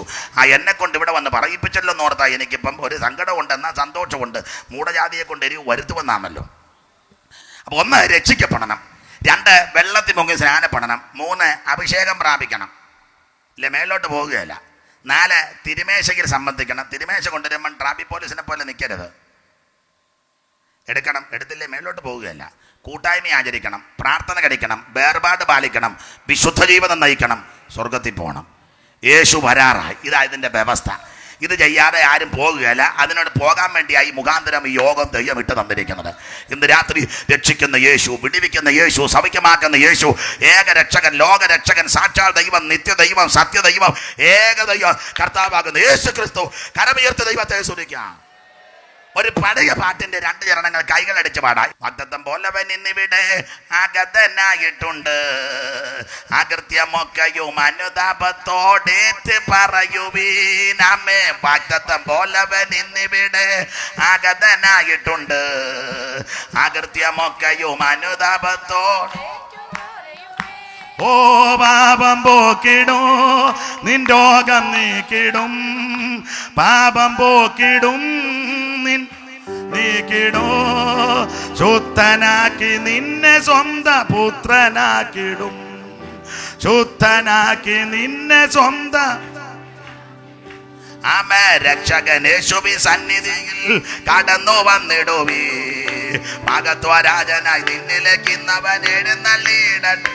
ആമേ. രക്ഷകൻ യേശുവിൻ സന്നിധിയിൽ കടന്നു വന്നിടുവീ, മഹത്വരാജനായി നിന്നിലേക്ക് ഇന്നവൻ. ഓ ദൈവസ്നേഹത്തിന്റെ ദർശനം നീ ക്രൂശിൽ കണ്ടിടുക, പാപമില്ലാത്തവൻ നിന്റെ പേർക്കായി ക്രൂശിൽ മരിച്ചുവൽ. ഓ ദൈവസ്നേഹത്തിന്റെ ദർശനം നീ ക്രൂശിൽ കണ്ടിടുക, പാപമില്ലാത്തവൻ നിന്റെ പേർക്കായി ക്രൂശിൽ മരിച്ചുവൽ. ഓ വീണ്ടെടുക്കുവാൻ നിൻ വിലയേകുവാൻ, വീണ്ടെടുക്കുവാൻ നിൻ വില. ഓ ജീവരക്തം ഏകനായി ചൊരിഞ്ഞുവല്ലോ, ജീവരക്തം ഏകനായി ഞ്ഞുവല്ലോ. രക്ഷകൻ യേശുവിൻ സന്നിധിയിൽ കടന്നു വന്നിടുവീ, മഹത്വരാജനായി നിന്നിലേക്ക് ഇന്നവൻ എഴുന്നള്ളിയിടൻ. ആമേ. രക്ഷകൻ യേശുവിൻ സന്നിധിയിൽ കടന്നു വന്നിടുവീ, മഹത്വരാജനായി നിന്നിലേക്ക് ഇന്നവൻ. ഓ ദൈവസ്നേഹത്തിന്റെ ദർശനം നീ ക്രൂശിൽ കണ്ടിടുക, പാപമില്ലാത്തവൻ നിന്റെ പേർക്കായി ക്രൂശിൽ മരിച്ചുവല്ലോ. ദൈവസ്നേഹത്തിന്റെ ദർശനം നീ ക്രൂശിൽ കണ്ടിടുക, പാപമില്ലാത്തവൻ നിന്റെ പേർക്കായി ക്രൂശിൽ മരിച്ചുവല്ലോ. ഓ വീണ്ടെടുക്കുവാൻ നിൻ വിലയേകുവാൻ, വീണ്ടെടുക്ക നിൻ വിലയേകുവാൻ, ജീവരക്തം ഏകനായി ചൊരിഞ്ഞുവല്ലോ, ജീവരക്തം ഏകനായി ചൊരിഞ്ഞുവല്ലോ. രക്ഷകൻ യേശുവിൻ സന്നിധിയിൽ കടന്നു വന്നിടുവീ, മഹത്വരാജനായി നിന്നിലേക്ക് ഇന്നവൻ എഴുന്നള്ളിയിടൻ. ആമേ. രക്ഷകൻ യേശുവിൻ സന്നിധിയിൽ കടന്നു വന്നിടുവീ, മഹത്വരാജനായി നിന്നിലേക്ക് ഇന്നവൻ. ആമേ. രക്ഷകൻ യേശുവിൻ സന്നിധിയിൽ കടന്നു വന്നിടുവീ, മഹത്വരാജനായി നിന്നിലേക്ക് ഇന്നവൻ.